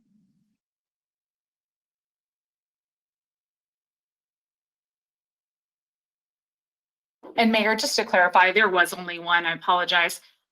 Also, for the record, could you please clarify that that marked the beginning of the public hearing? Yes, ma'am. This was item 10A and is beginning of the public hearing for the proposed 2021 budget. As indicated by the city clerk, there was only one comment provided. If there are no other comments, we will close the public hearing and move on to the next item. Councilor Scully, if you would, item 10B, please. Yes, sir. Thank you. I move to pass Councilor's Bill number 29 on first reading, amending appropriations for the 2020 budget using available carryover funds from 2019 for the general, utility water and wastewater, fleet maintenance, general capital outlay replacement, sales and use tax, parks, open space and trails, and general capital improvement funds. Counselor Demott. Second. All right, Counselor Smith, you have a question.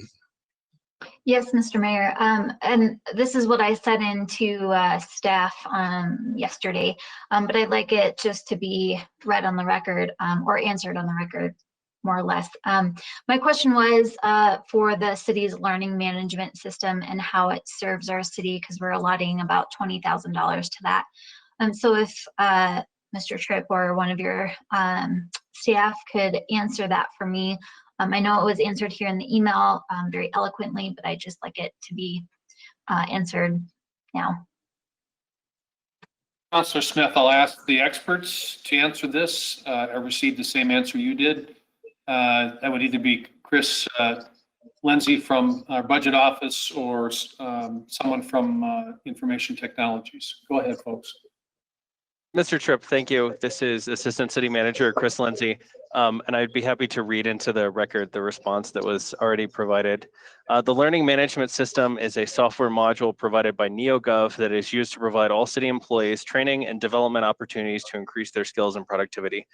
Offerings include classes in the areas of operations, including but not limited to safety, compliance-related training in specific job industries, performance management, respectful workplace and harassment prevention training, supervisor skills, coaching and leading skills, Toastmasters, wellness and self-care skills, change management and process improvement, and the city's mission, values, and organizational structure. Additional functionality will become available by implementing the NeoGov Learn module. The module includes a full catalog of online training courses in various areas provided by NeoGov, integration with the NeoGov New Hire Onboard module to efficiently add classes to new hires, better tracking of certifications and licenses for all employees, and better access for supervisors and human resources to assign certain training courses to individuals or groups of employees based on job title or department. Implementation started with the NeoGov consultant in February. Progress has been made towards full implementation and includes significant behind-the-scenes work. Testing is being finalized with an anticipated go-live date of October 2020. Thank you. Thank you, Mr. Lindsay. Other I have no further questions, Mr. Mayor. Thank you. Any other comments or questions on item 10B from the council?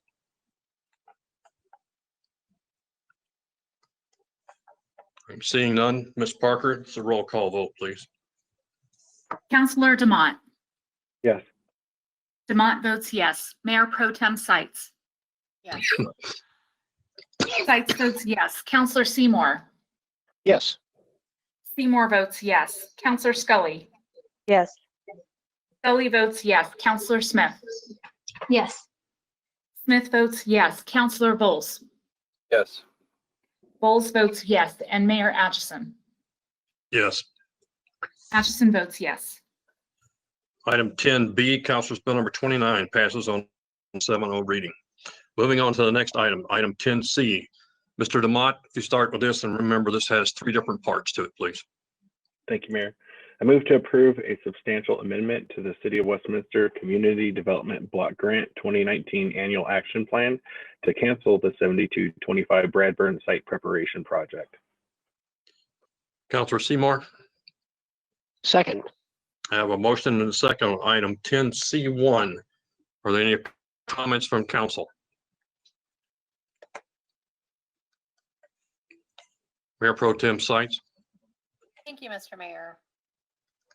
This item has been something that council has deliberated on for many years, and we've had a lot of community outreach, both in support and against this project.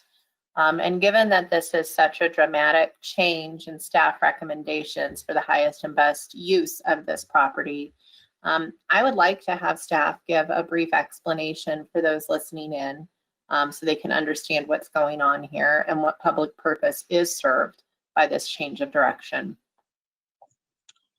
Mr. Tripp. Thank you, Mayor Pro Tem Sites. From the Economic Development Department, Jenny Grafton will handle that question. Thank you, Mr. Tripp. This is Jenny Grafton, Economic Policy and Development Manager. As Mayor Pro Tem Sites conveyed, this property was actually purchased going back into 2011. And the funds that were used, because they are community development block grant funds, have to be expended in furtherance of meeting a national objective, which is something defined by the U.S. Department of Housing and Urban Development. When a community receives those funds and cannot meet the national objective in a timely manner, the community becomes out of compliance, which is where we've been for some time on this property. Previously, Council canceled the original intended project, which was for a road realignment, in favor of shifting to provision of affordable housing to meet a national objective. That decision was made because we did not have the matching funds necessary to complete the road realignment. There were a number of other considerations why that was canceled. In preparing the affordable housing property, the anticipated density was for 4 units. There were already some complexities to that site. We felt that they could be mitigated. Simultaneously, our Parks, Recreation, and Libraries Department was pursuing the England Park corridor planning. And one of the substantial concerns in that area, there's fairly steep grade just to the west of 7225 Bradburn.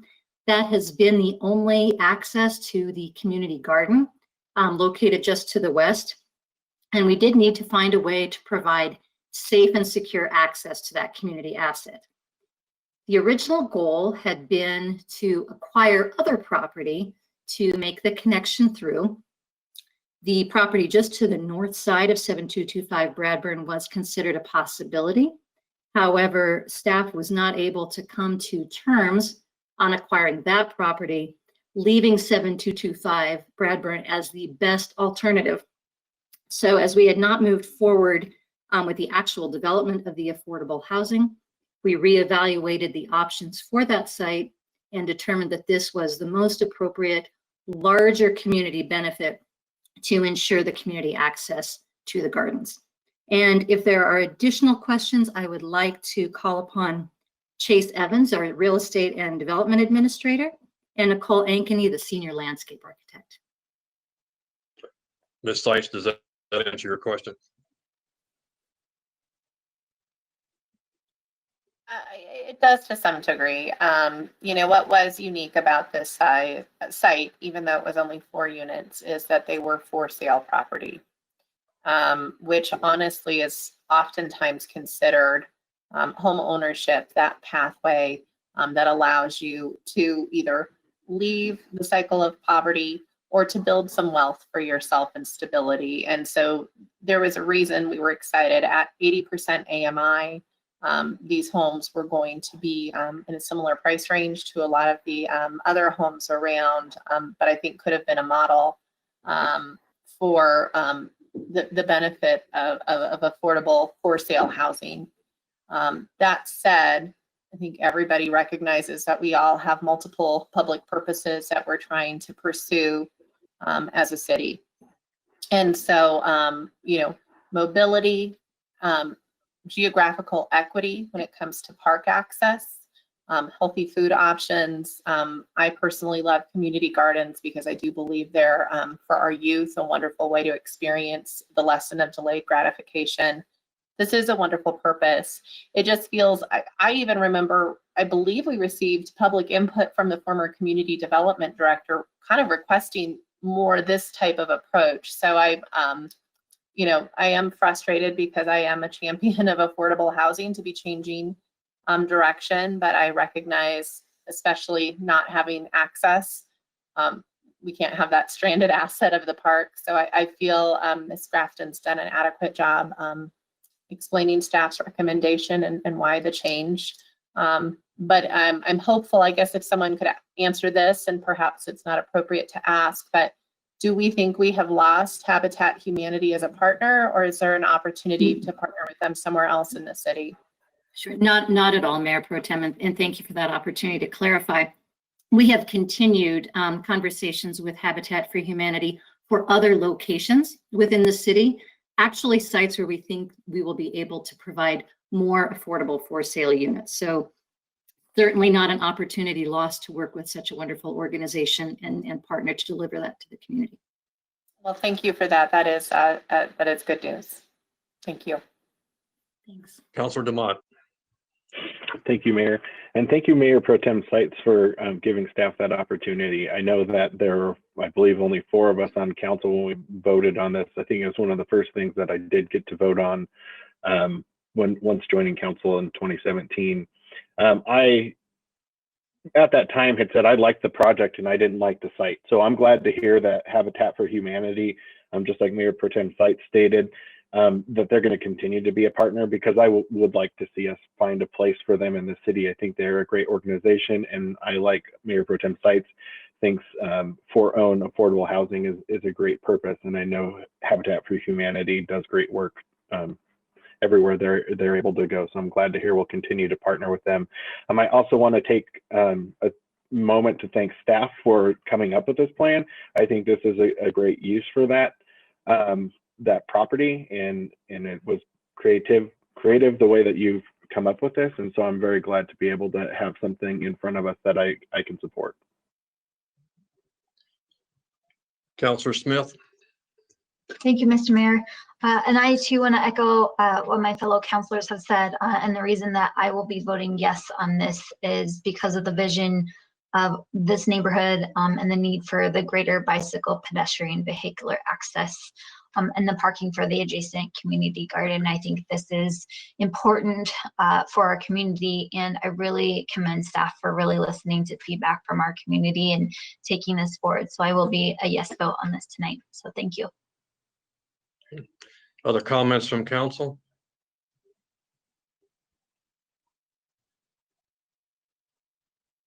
Seeing none, Ms. Parker, this is item 10C1. It's a roll call vote, please. Mayor Pro Tem Sites. Yes. Sites votes yes. Councilor Seymour. Yes. Seymour votes yes. Councilor Scully. Yes. Scully votes yes. Councilor Smith. Yes. Smith votes yes. Councilor Bowles. Yes. Bowles votes yes. Mayor Atchison. Yes. Atchison votes yes. And Councilor Demott. Yes. Demott votes yes. Thank you, council. Item 10C1 carries on a 7-0 vote. Moving on to item 10C2, Councilor Demott. Thank you, Mayor. I move to authorize the repayment expenditure of $449,105 with Adams County Open Space Funds to pay back the U.S. Department of Housing and Urban Development for previous site acquisition costs incurred in connection with the canceled 7225 Bradburn site preparation project. Councilor Seymour. Second. I have a motion and a second. This is item 10C2. Are there any other comments by council?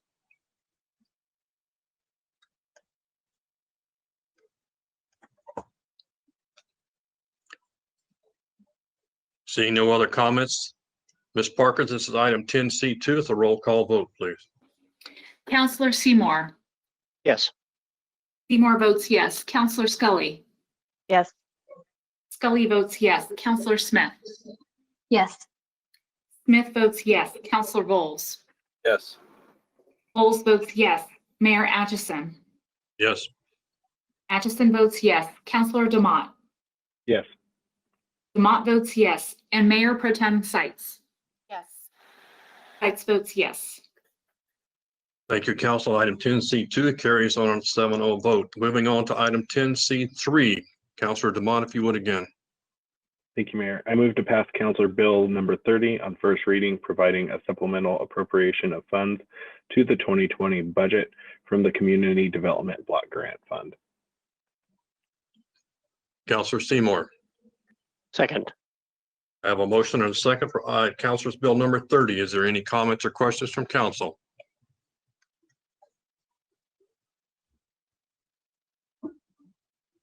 Seeing no comments. Ms. Park, if you would, this is item 10C3. This is a roll call vote. Councilor Scully. Yes. Scully votes yes. Councilor Smith. Yes. Smith votes yes. Counselor Bowles. Yes. Bowles votes yes. Mayor Atchison. Yes. Atchison votes yes. Counselor Demott. Yes. Demott votes yes. Mayor Pro Tem Sights. Yes. Sights votes yes. And Counselor Seymour. Yes. Seymour votes yes. Thank you, Council. That's the last of that item 10C3. Council's Bill number 30 passes on a 7-0 vote. Moving on to item 10D, resolution number 33. Councilor Scully.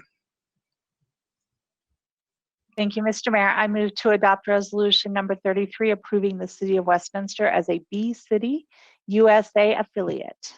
Thank you. Councilor Smith. Second. I have a motion and a second. Comments? Mayor Pro Tem Sights. I could not pass by this opportunity to say how exciting I think being a Bee City USA is. I was a member of council back in 2014 when we approved beekeeping and having chickens as an allowable activity in Westminster. Bees are foundational for our survival as humans, and they're in danger, and so this is an opportunity for us to do our part. So very excited to go forward with this. Councilor Demott. Thank you, Mayor. I just wanted to take a moment and also echo Mayor Pro Tem Sights. One of the roles that I serve on council is the liaison to the Butterfly Pavilion, who does a lot of work with the pollinator districts, which is a really neat thing that is starting to pop up in development, knowing how important the bee is to really the growth of our ecosystem as far as plants. So I think that this is a really cool thing, and I'm glad that I'm able to be here to be one of the votes on it. Other comments from council?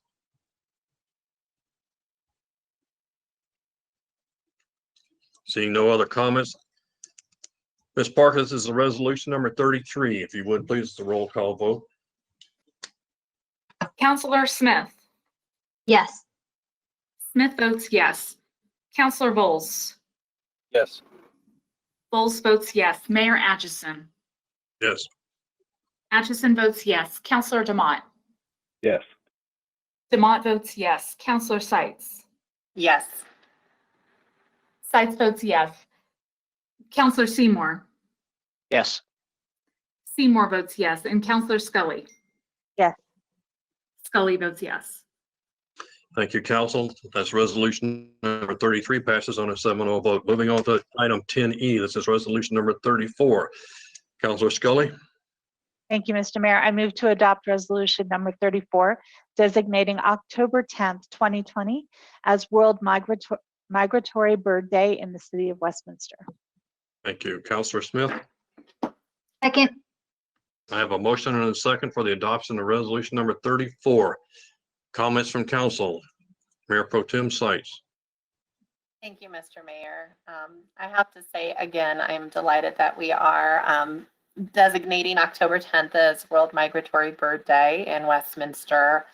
Many of us may have seen in the news last week that there have been some mass deaths of migratory birds in the Western states.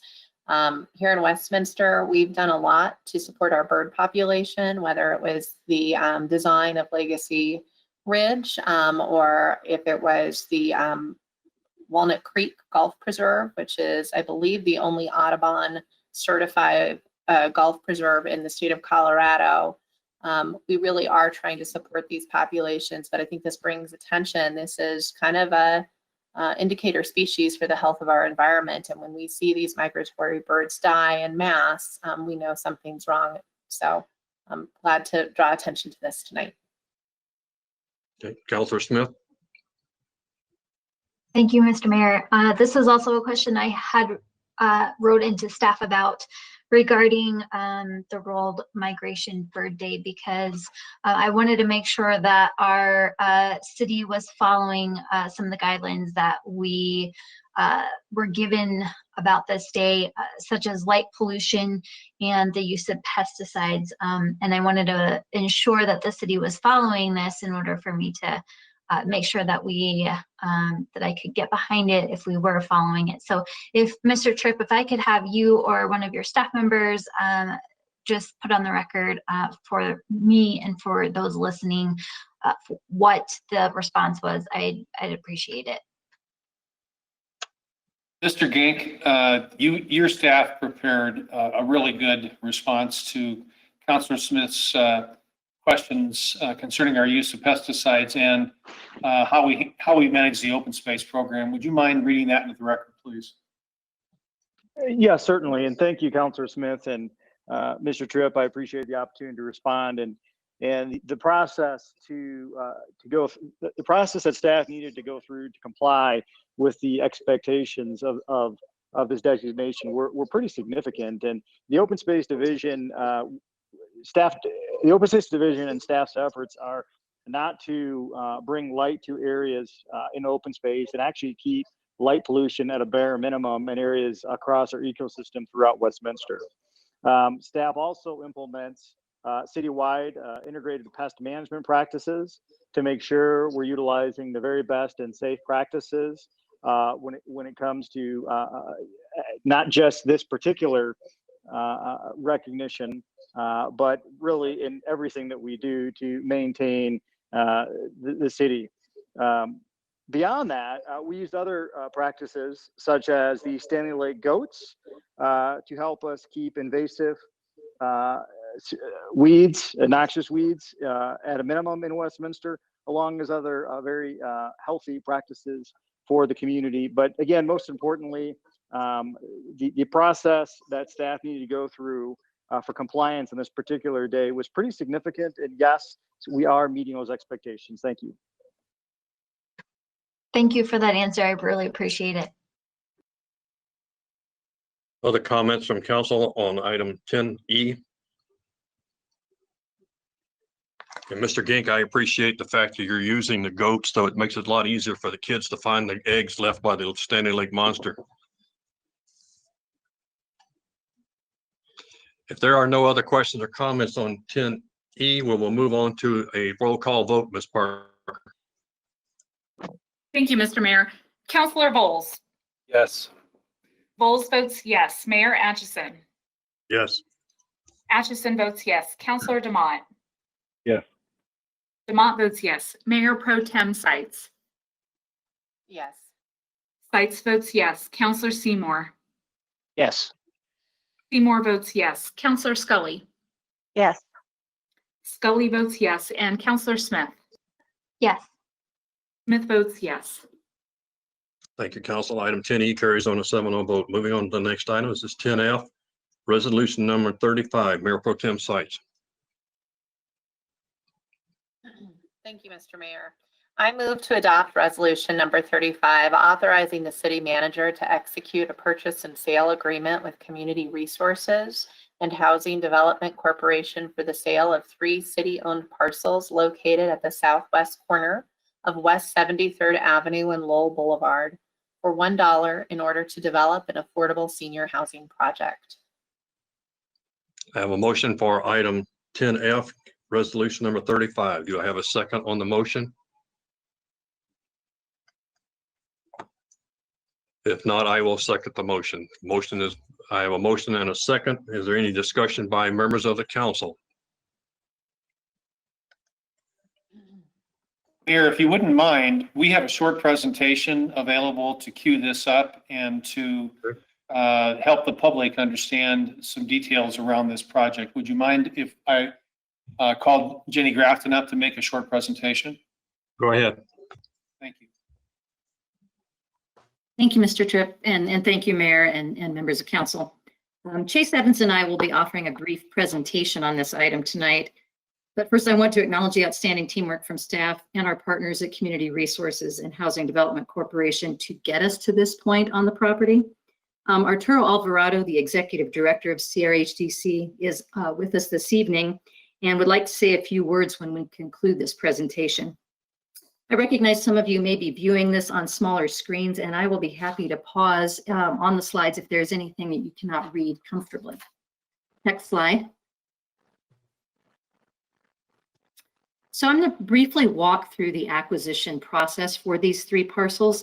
It's important to note that in accordance with Westminster Municipal Code and our charter, anytime the city is acquiring or disposing of properties over certain values, these actions are taken through City Council. In the case of the history on this site, some of those were also done by the Westminster Housing Authority, which is, as members of council know, when council convenes under different authority. I'd also like to confirm that federal funds were used from the beginning on these properties with the intent to realize a national objective and public benefit. These were not investment properties on the part of the city that were meant to yield a particular profit. So the first parcel that we are discussing tonight is 7287 Lowell Boulevard, and then also 3630 West 73rd Avenue. Those were first acquired by the Housing Authority back in 2004 for a price of $550,000. And in that staff report dating to that evening, it was clearly identified that this was intended for redevelopment, incorporating affordable housing. Later in 2012, 7277 Lowell Boulevard and the property indicated in blue on this map were acquired by the city using a portion of a $1.5 million Section 108 loan through U.S. Department of Housing and Urban Development. The Section 108 loans are part of the CDBG program. They provide CDBG entitlement communities with the ability to leverage the annual grant allocation to access low-cost, flexible financing. That financing can be used for economic development, housing, public facilities, and infrastructure projects. They are typically repaid and can be repaid using CDBG funds over multiple program years, which is what the City of Westminster did. The outstanding balance on that loan was paid in full December of 2019. But due to the use of those federal funds, the property is required to meet national objectives under the CDBG program. Then in 2014, the remaining Section 108 loan proceeds were used by the city to acquire 7287 Lowell Boulevard and 3630 from the Housing Authority, completing the assemblage under city ownership.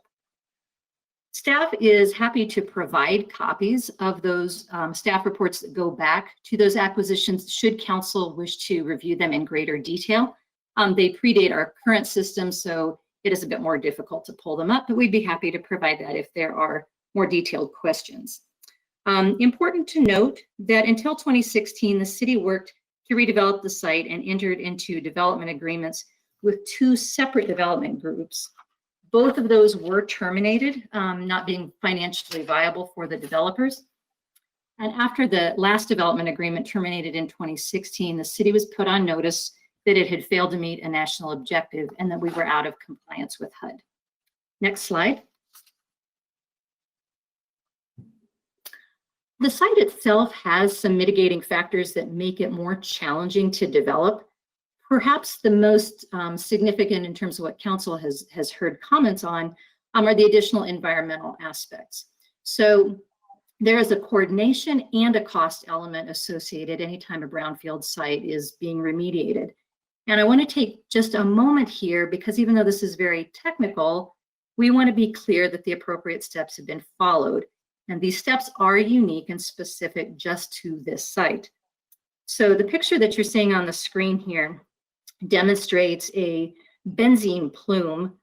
This map was actually completed in August of 2019, but it is a leak from an underground storage tank that was associated with a former gas station located there at the northwest corner of West 73rd Avenue in Lowell. That leak contaminated the groundwater and the soil around it. Now, this is a different source of contamination than what we had dealt with at 7225 Bradburn. That was a surface spill, and so the mediation measures were different. The tanks were removed here in 1992. The Colorado Division of Oil and Public Safety has been responsible for monitoring and remediating that spill throughout that time. They visit this site on a regular basis, conduct tests through monitoring wells, and they're actually preparing to close this out because they've made substantial progress. CDPHE, the Colorado Department of Public Health and the Environment, also have some authority over this site. And so for staff to move forward, we had to file what's known as a VCUP, that stands for Voluntary Cleanup Plan, through CDPHE. That plan was filed on April 29th of 2020. That report is available on our city website for review on the CDBG page. In addition, there had to be phase 1 and phase 2 environmental reports to accompany that documentation to HUD. Anytime that we are preparing for development activity on a federally funded site, certain environmental reports are required, and those reports will expire. So I want to be clear that those had been done previously, but had expired, and as we resumed new development activity, we needed to redo those studies. This is the challenging part. When those documents are filed with HUD, they typically would provide a no further action letter, known as a NOFA letter.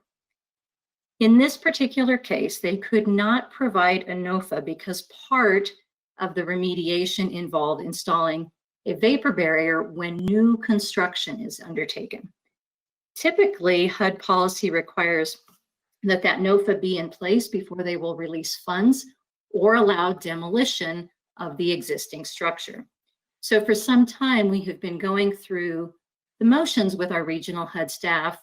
Obviously, we can't tear down the building and have the vapor barrier for new construction at the same time.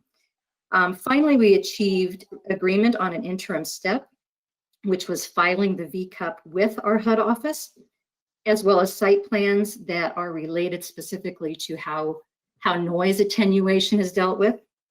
Just recently, last week, received a verbal approval from the HUD staff that those were accepted. Once we receive the final written approval, which should be coming any time now, then we are authorized to go out and post for bid for the demolition of the existing building on the site. And I bring all of that up because had we not followed that process, frustrating and time-consuming as it is, we would have been in violation of the Code of Federal Regulations. So at this point, the demolition is anticipated to begin prior to the end of this year. And I know we have been in that place for some time, hoping we could tear that down, but I want to make sure that council understands the diligence that staff and HUD really went to ensure that everything was followed properly. And we'll be happy to answer more questions on that or direct you to those reports if you have more specific questions. Next slide, please. Briefly here, I'd just like to demonstrate the sort of proposed site layout. I want to be clear that the images here are really only meant to demonstrate the scale of development and site layout. These images are taken from other projects. They are not demonstrative of the architecture or materiality proposed for this project. These are design steps that we will achieve at a later point in the process. The comments that have been received thus far from the community in meetings were certainly gathered, and we will continue to take comments that will inform the design refinement. But as you can see here, we have been in conversations with CRHDC for some time, executed a memorandum of understanding to partner going back 2 years, and have been working diligently to come up with a project that both satisfied community need and satisfied our commitment to HUD for the use of the federal funding. This is the breakdown of proposed rental amounts according to area median income. We have that table handy should council want to reference that. And of significance here, there is a community room planned at the very prominent corner of West 73rd Avenue and Lowell Boulevard that is really viewed as a gateway to the West 73rd Avenue district.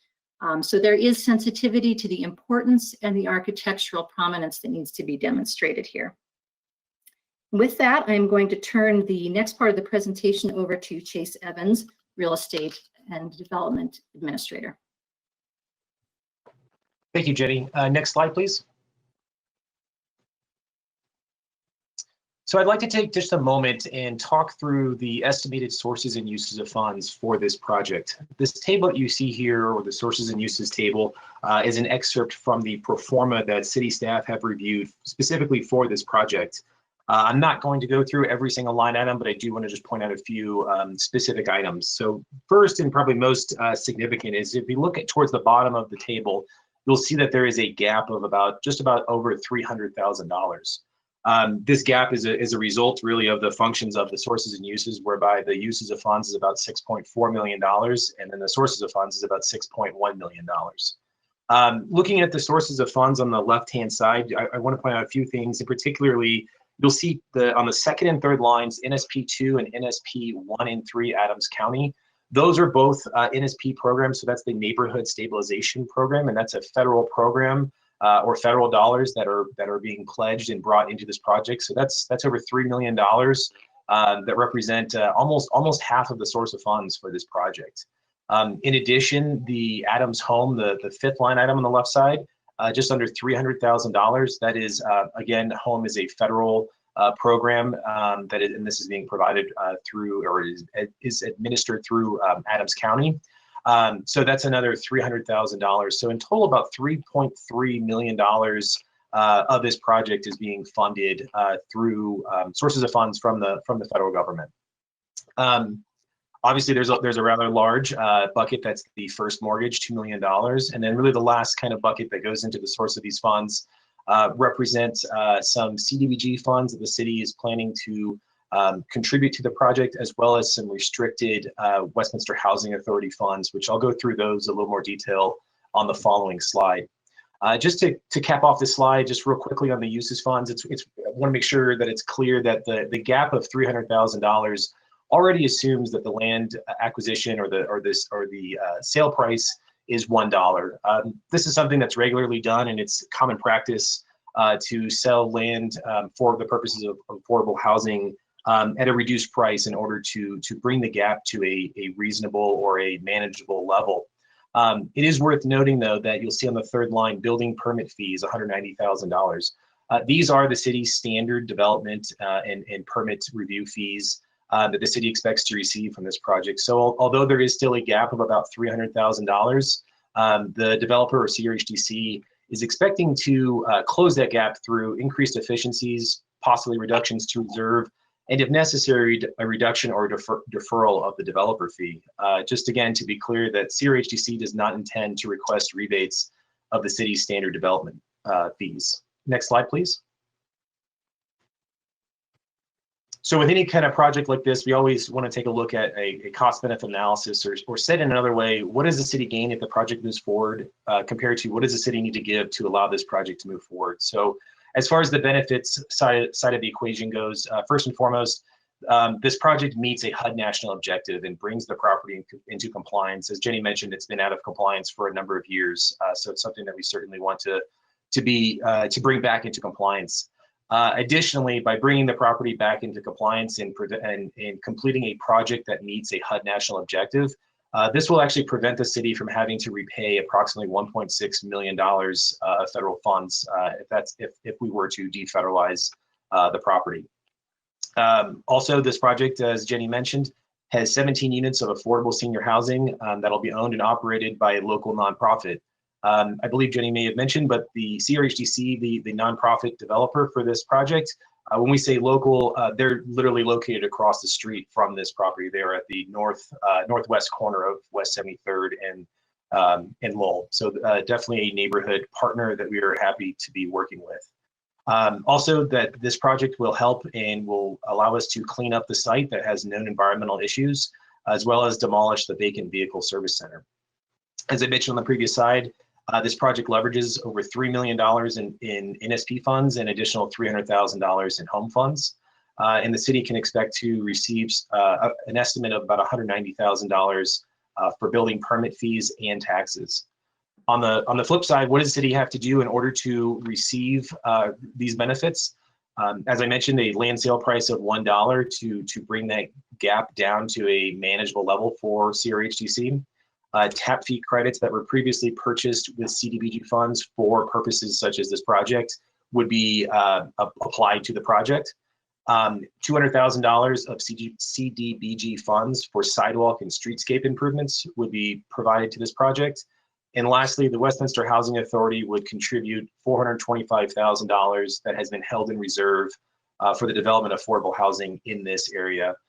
This $425,000 from the Westminster Housing Authority would be detailed and further discussed in a development agreement that would be coming in the future.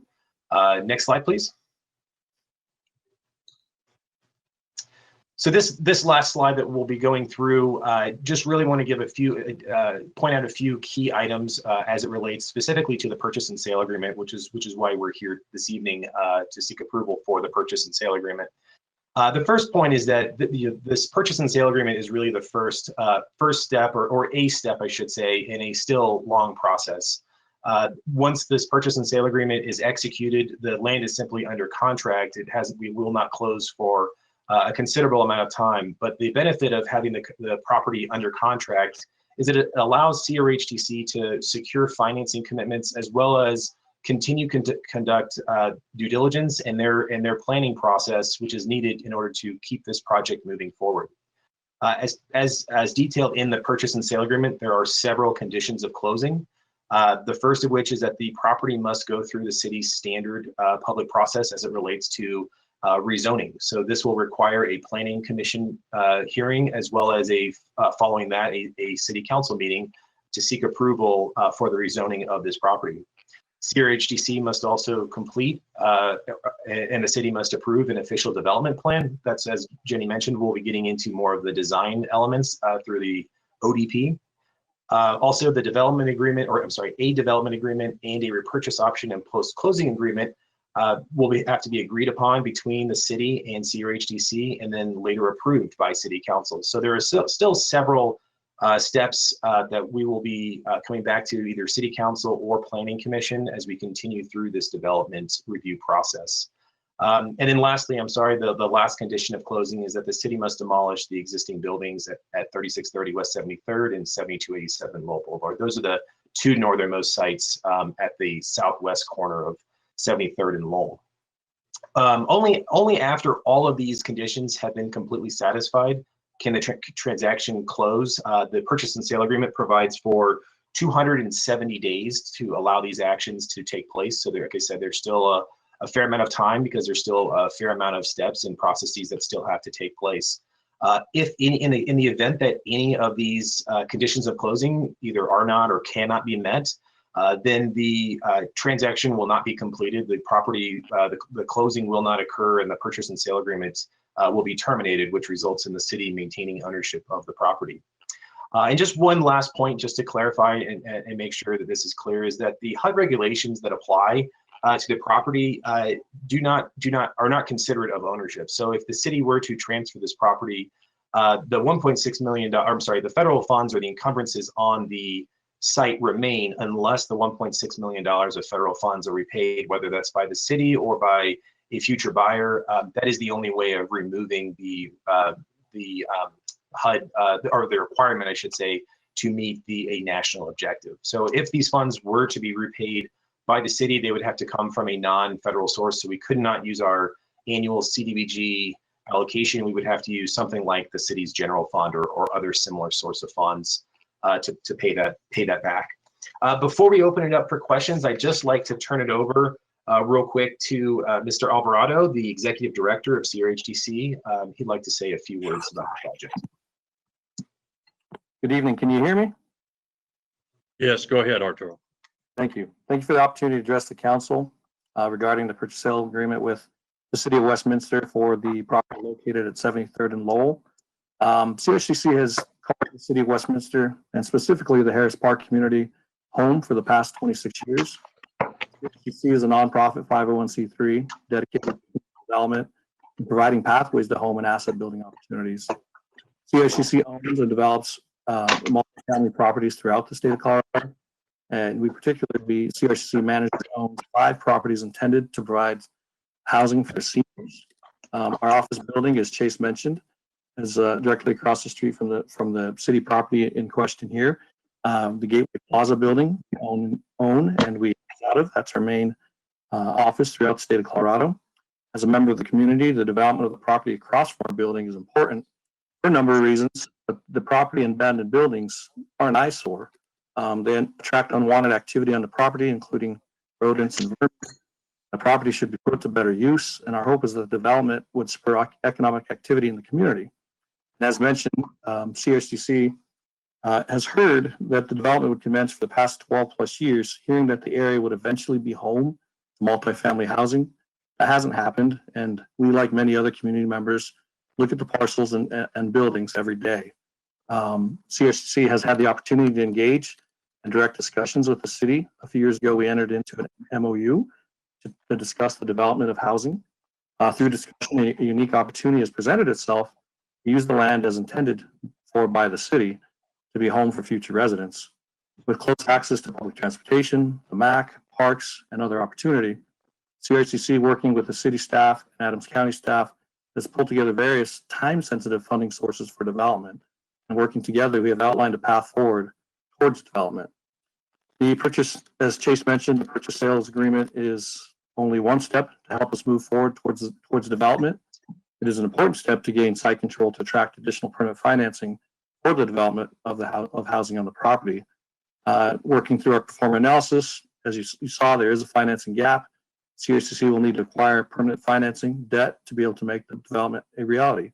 We are ready to do so and continue to work with the city, Adams County, and local community members on next steps.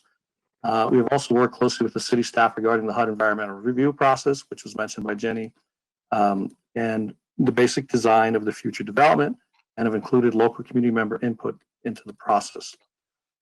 Without the support of city staff, we would not be able to be where we are today. With your consideration, support, and approval of the purchase sales agreement, we hope to move our attention towards additional city planning and approval processes. Thank you for your time.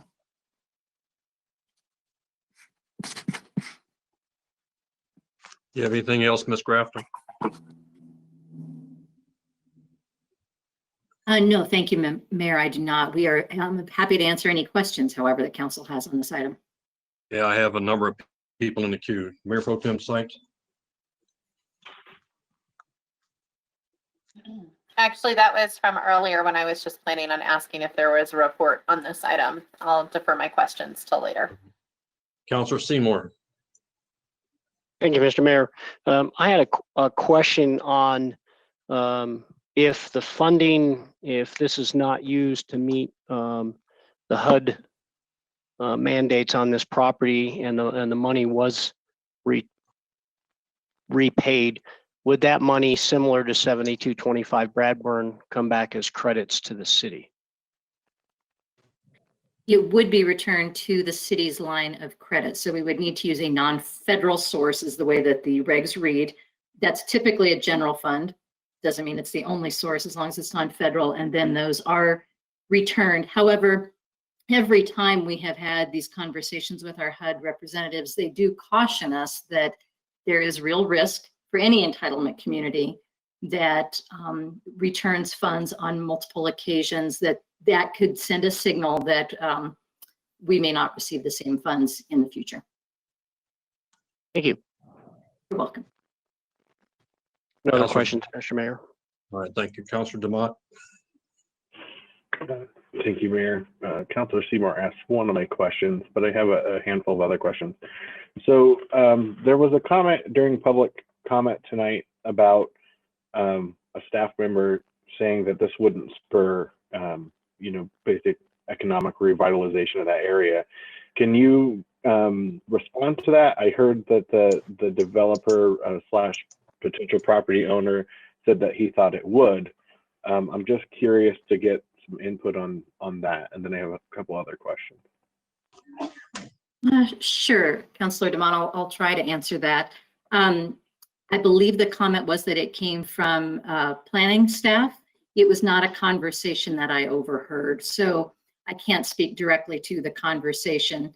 Our sole focus really has been on providing a benefit that was meeting a demographic need as identified in the housing needs assessment, so a larger city and community need, not as much specific to that revitalization of 73rd Avenue. Okay. And can you tell me, so it looked like the amount of units you're thinking is like 17. Is that kind of a max, or do you know that yet? That amount has been arrived at through a number of different site iterations. CRHDC feels quite comfortable at that number. More than that becomes difficult to park, and fewer than that just begins to become cost prohibitive. Okay. Do we know the actual true value of the property? I'm going to Market let value? Chase Evans speak to that. Sure. This is Chase Evans, Real Estate and Development Administrator, Economic Development. So to answer your question, we have not had an independent appraisal completed for this site specifically. However, we have had an appraisal completed on a very, very nearby property. That property appraisal came in at about $6.50 per square foot, just for purely for vacant land. Similar, this property, one would expect that the price per square foot would be similar for both these properties due to their proximity. This site certainly has some additional challenges because of the environmental issues that we discussed earlier. So I think if anything, one would expect the price per square foot to be lower compared to this other city property that was appraised. Having said that, at the $6.50 per square foot, that was the appraisal completed for the other property. That would equate to $170,000 for the 3 parcels north of the Pima building that we're discussing this evening. So the 0.59 acres that make up this proposal would be approximately $170,000 at probably the high end, less than that after you take into consideration some of the environmental issues. Thank you. A couple more questions I have. So, and I'm trying to look at the agenda memo to specifically see if this was in there, and I wasn't seeing it, and I apologize if I missed it. But could you give us an idea why we purchased this in the first place? It seems like a large amount of money that has been put into this, and I understand that they're federal funds. I mean, those are still taxpayer dollars that we asked for, and frankly, are still stewards of. And I'm just trying to understand what the purpose was in the first place to spend that kind of money on property that, at today's value is $170,000. I don't know what it was when we purchased it, but could you kind of tell me why we took this on in the first place as a city? Understanding, I'm sure that the staff has turned a couple times since we did that action. We will do our best, Councilor DeMott. Unfortunately, neither Chase Evans or myself were on staff at that time. So the best that we can work from really are the staff reports that accompanied these actions. It does appear that when the activity was really started in 2004, there was environmental concern already at that time about the leaking storage tanks and having the ability to remediate that, which really needed to be done through a larger development process. So that was certainly articulated, as was the desire to have a substantial sort of architectural presence at that gateway to West 73rd. I think it would be probably valuable and very interesting for council to have the ability to go back and review those memos, just to try and provide a better sense of context for what the thinking was at that time. And again, we're happy to put that together in an easy to work with format and forward that to you over the next week. Okay, great. I would appreciate to see that. I guess right now, my last question that I have, I think that a handful of us have asked about those buildings in the past. I know you kind of went through some of the challenges around tearing those down. And I know, we had some of the same things with the property we talked about earlier with 7225, which was, torn down before we ultimately did have taken action on that property. So I guess what I would like to know is, this is still dependent on an ODP and PDP and all that stuff. So, are we going to tear these down either which way, or what is the plan for that? So if this doesn't go through either tonight or in the future, are we still going to be able to tear down those buildings? And is that part of the plan, whether this passes or not, I guess is my question. It is certainly the desire of staff to tear those down. We would have to follow up with HUD staff to see how the process would be altered if there was not a new development going forward, since they've specifically tied the action steps to assuming the development process. Okay. I don't have any further questions. Thank you. Councilor Scully. Yes, thank you. Thank you, Ms. Grafton, for this presentation and helping us to understand more about this particular issue. So I have some questions. I'm struggling to understand, and I think partially it's that I'm not an expert in real estate and I'm not an expert in building development. So, and I'm not an expert in HUD, and so I'm struggling to understand some things.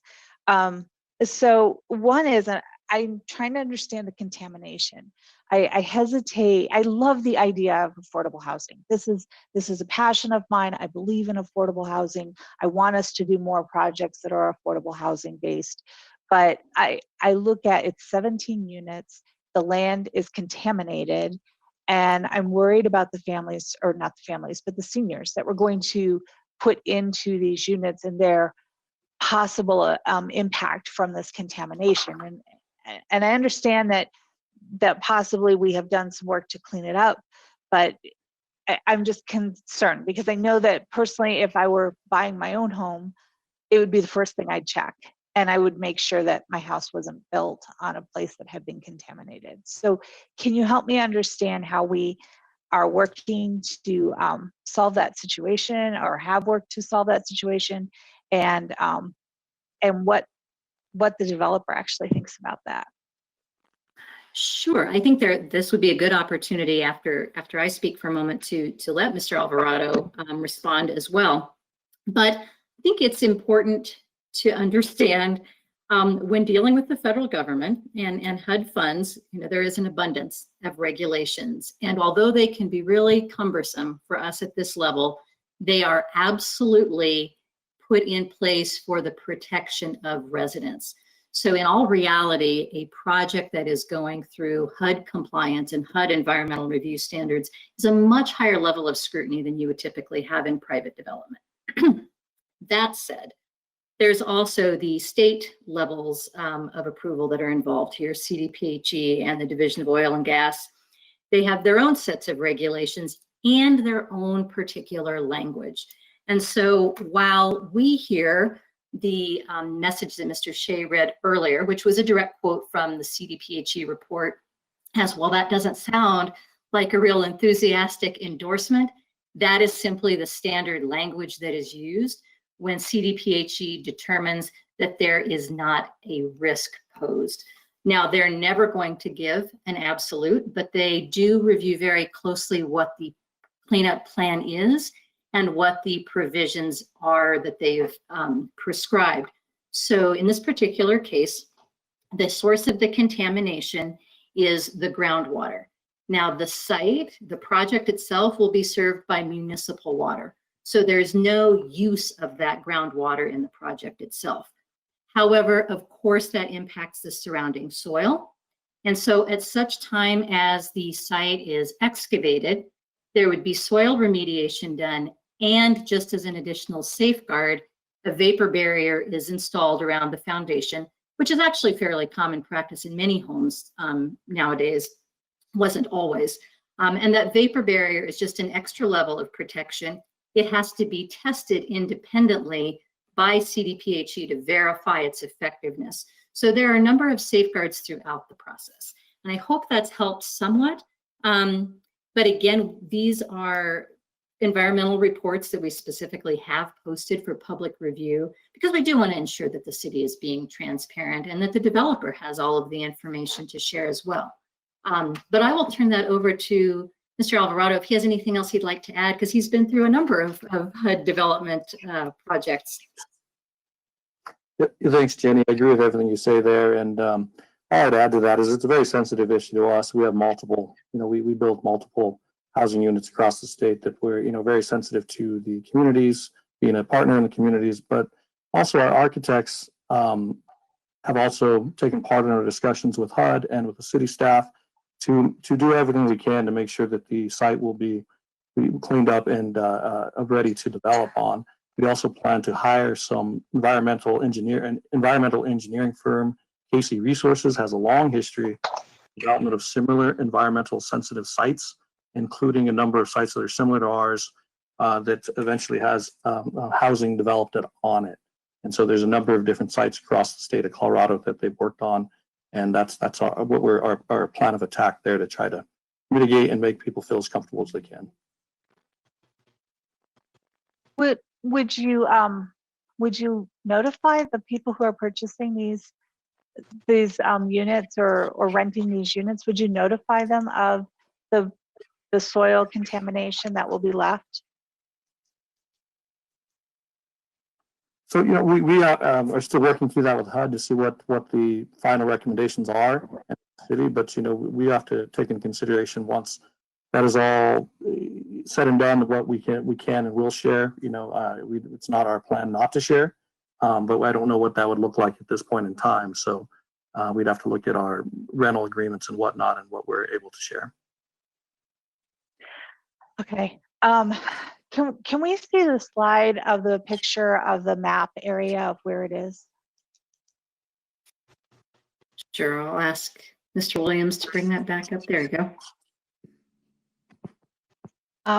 So I'm trying to picture this area, and so where is there are railroad tracks down by that location somewhere. Are they close or?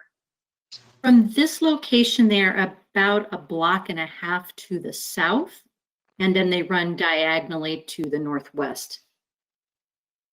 Is there housing close to those railroads, closer than this? Yes, there is. And where is that? We would have to pull up. I don't think we have the ability to pull up another another map other than what is framed here. However, when we reviewed the 7225 Bradburn site previously, there were a number of houses that were much closer. So that is about 5 blocks to the west as the BNSF rail line cuts up into the neighborhood. This area is relatively commercial. But we made that a quiet zone at one point, didn't we?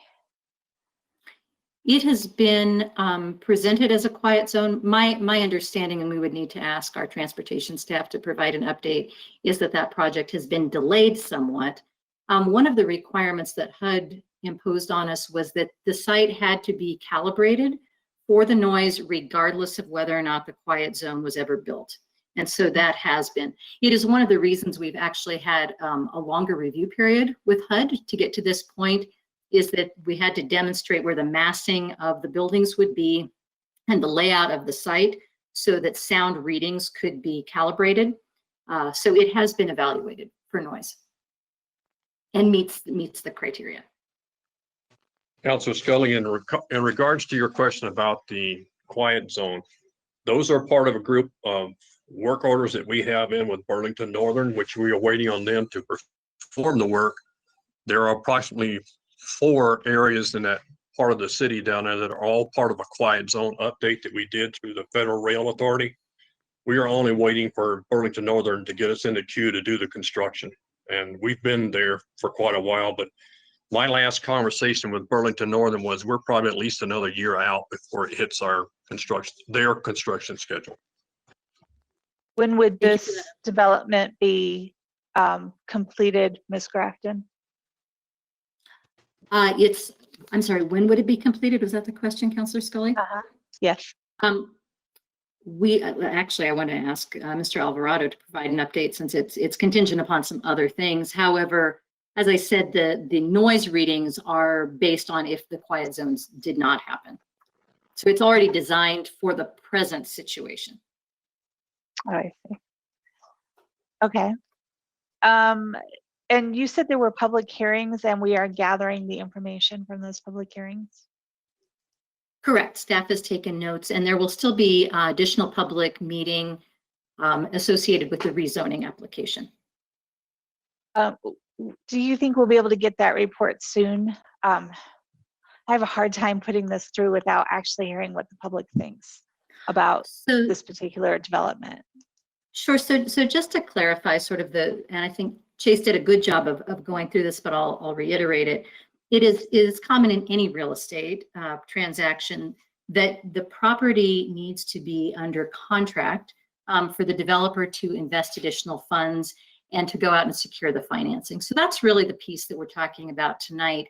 In no way does council's action on moving forward with the purchase and sale contract prevent further review on the details of the rezoning and the design components. That's really where the public input is extremely important.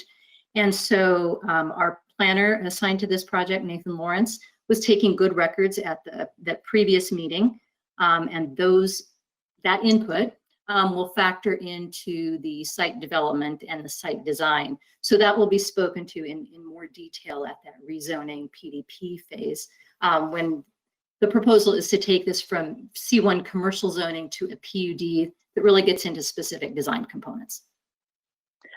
Okay, so if we approve this today so that they can move forward in getting the property under contract and obtaining the financial, then it comes back to us for PDP and ODP. Correct. And that's when we change the code. And I'm sorry, I know I go through this a lot. It's always a very confusing process to me. So then we come back and we go through PDP and ODP and we change the zoning. What if we decide at that time that the zoning doesn't make sense? And they've already obtained. No, they haven't received the financing. They're just going to get approval for financing. So it is a condition of closing. So on this contract that's attached to the action tonight, a condition of closing is that CRHDC receives both the rezoning approval and the ODP approval before we would ever close on the transaction. So if those things don't happen, the project does not move forward. Okay, I think that my final question that I was going to have, I think actually then is a PDP question. And so I should probably hold on to it. But I have one more. And the dollar sale is really confusing me because I feel like we're losing money as a city. And I don't want to lose money. I want to figure out how we're being, how we are actually benefiting from this by only selling it for $1. And I know you've gone through it. I know it's in the packet. I need it explained one more time to me. Sure, that's all right. I will give a pass at it, and then Chase may have a better way of saying it that makes it clearer.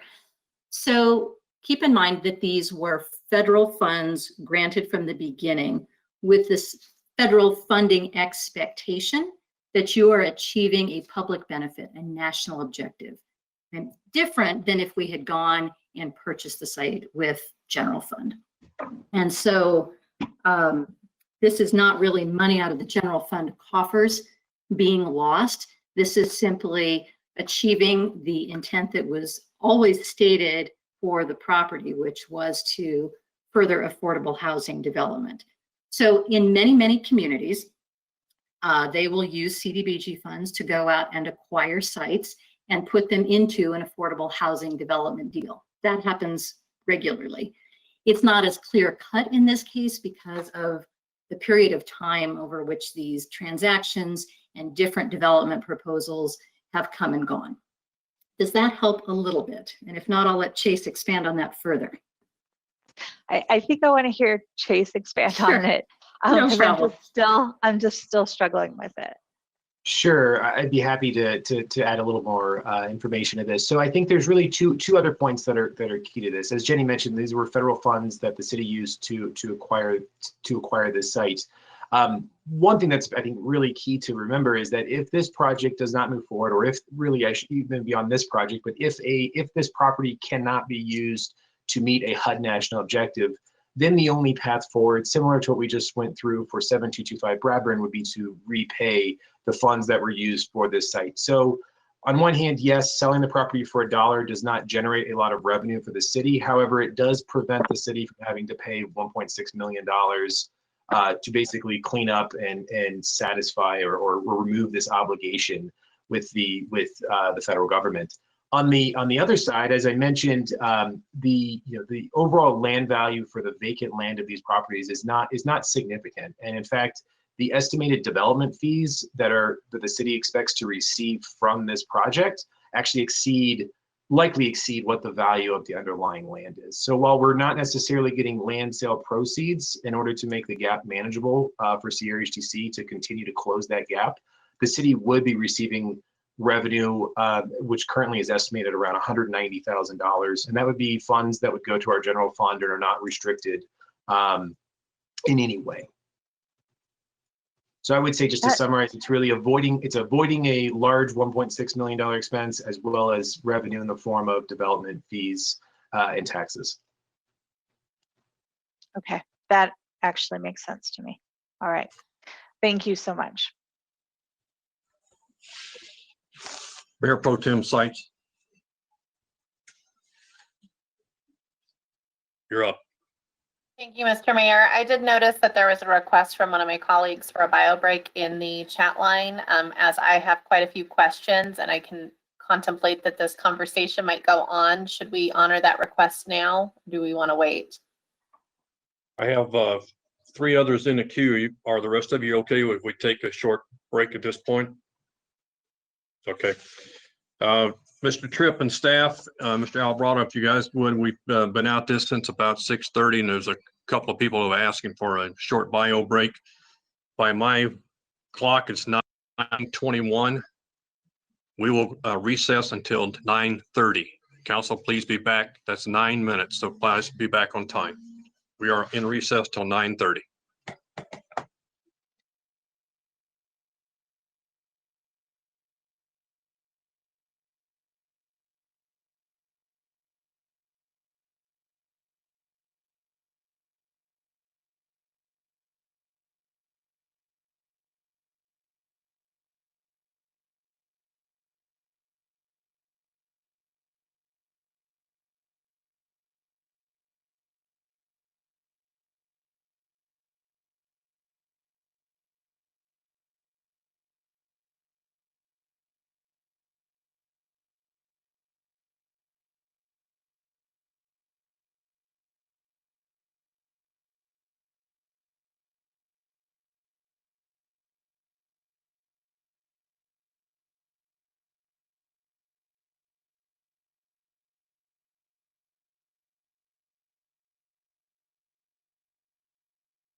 All right, Ms. Parker, it's now 9:30. Would you take the roll to make sure we have all the council back?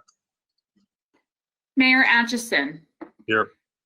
Councilor Demott, Here. Mayor Pro Tem Sites, Here. Councilor Seymour, Here. Councilor Scully, Councilor Smith, Present. and Councilor Bowles. Okay. Well, to return to the conversation we were having previously on item 10F, up in the queue is Mayor Pro Tem Sites. Thank you, Mr. Mayor, and thank you, Ms. Grafton and Mr. Evans, for your presentation. I do have a few questions that I'd like to go over. If you could put back up the slide with the timeline, that might be helpful for those following along. My understanding was that in 2004, based off of the staff memo we received and also our study session, a previous, oh, I think we're on the wrong slide. There we go. There we go. A previous city council in 2004 first acquired 2 of these sites. And they did that with one of the public purposes that they were wanting to accomplish to incorporate affordable housing. Is that correct? That is correct. Okay. And then in 2012, another city council, predating myself, chose to further, again, reaffirm that public purpose of affordable housing, acquiring another parcel using CDBG dollars. Is that correct? That is also correct. Okay. And then in 2014, we used the remaining 108 loan proceeds to pay off that Westminster Housing Authority, I guess, purchase it back from the Westminster Housing Authority, but still retaining the public purpose of affordable housing as one of the goals for that property. That is also correct. Okay. Yes. So it has been a known entity that the desire for this parcel of land has incorporated in some fashion affordable housing for 16 years. Is that correct? I mean, that's what I'm getting from this. So this is not sprung on anyone. This has been a consistent theme. And my understanding is, why were federal dollars used? Am I correct that those CDBG dollars are only eligible for certain parts of our community that hit certain demographic numbers? Is that correct? That's a fair summary. It's either based on area need, which is a factor of average incomes across the area, or as we do with our emergency and essential home repair program, CDBG dollars are also used to target income restricted individuals. Okay, thank you. That's helpful. And the other is you can use those dollars if you meet that criteria, and it's to further a public purpose that's allowed by those dollars, correct? So affordable housing being one of the different ways that you can utilize that money. That's correct. So this was never intended for us to make a profit as a city in a property sale, but rather the intention was always that public purpose of affordable housing. Yes, And that's a fair community statement. development. Okay. There was a question from the caller in regards to the health risk, but my understanding from your presentation is that this site will have heightened regulations that it's going to have to comply with due to those HUD dollars. And those federal regulations are heightened compared to average development. Is that accurate, or am I misunderstanding you? No, I would say that's also an accurate statement. They do have additional safeguards that private developers do not. And while there is that kind of circular issue that has prevented us from being able to tear down this building, which is an attractive nuisance, as I understand, you have gotten verbal confirmation that the plan proposed would allow for that demolition. Is that correct? And you're anticipating in the next few weeks? That is correct. Once we have the written documentation, then that allows us to put the bid out for the demolition. Additionally, CDPHE has stated that this would meet their threshold, and recognizing that there is a element sounding like a hedge in their statement. That's really just their standard language because no development is risk-free. Is that correct? Yes, that is the common language provided for circumstances such as this where there is no measurable risk, but they don't cite absolute no risk. And the Colorado Department of Public Health and Environment, their mission is to protect the public health and safety of residents of Colorado. Is that correct? That's their main mission. Okay. Yes.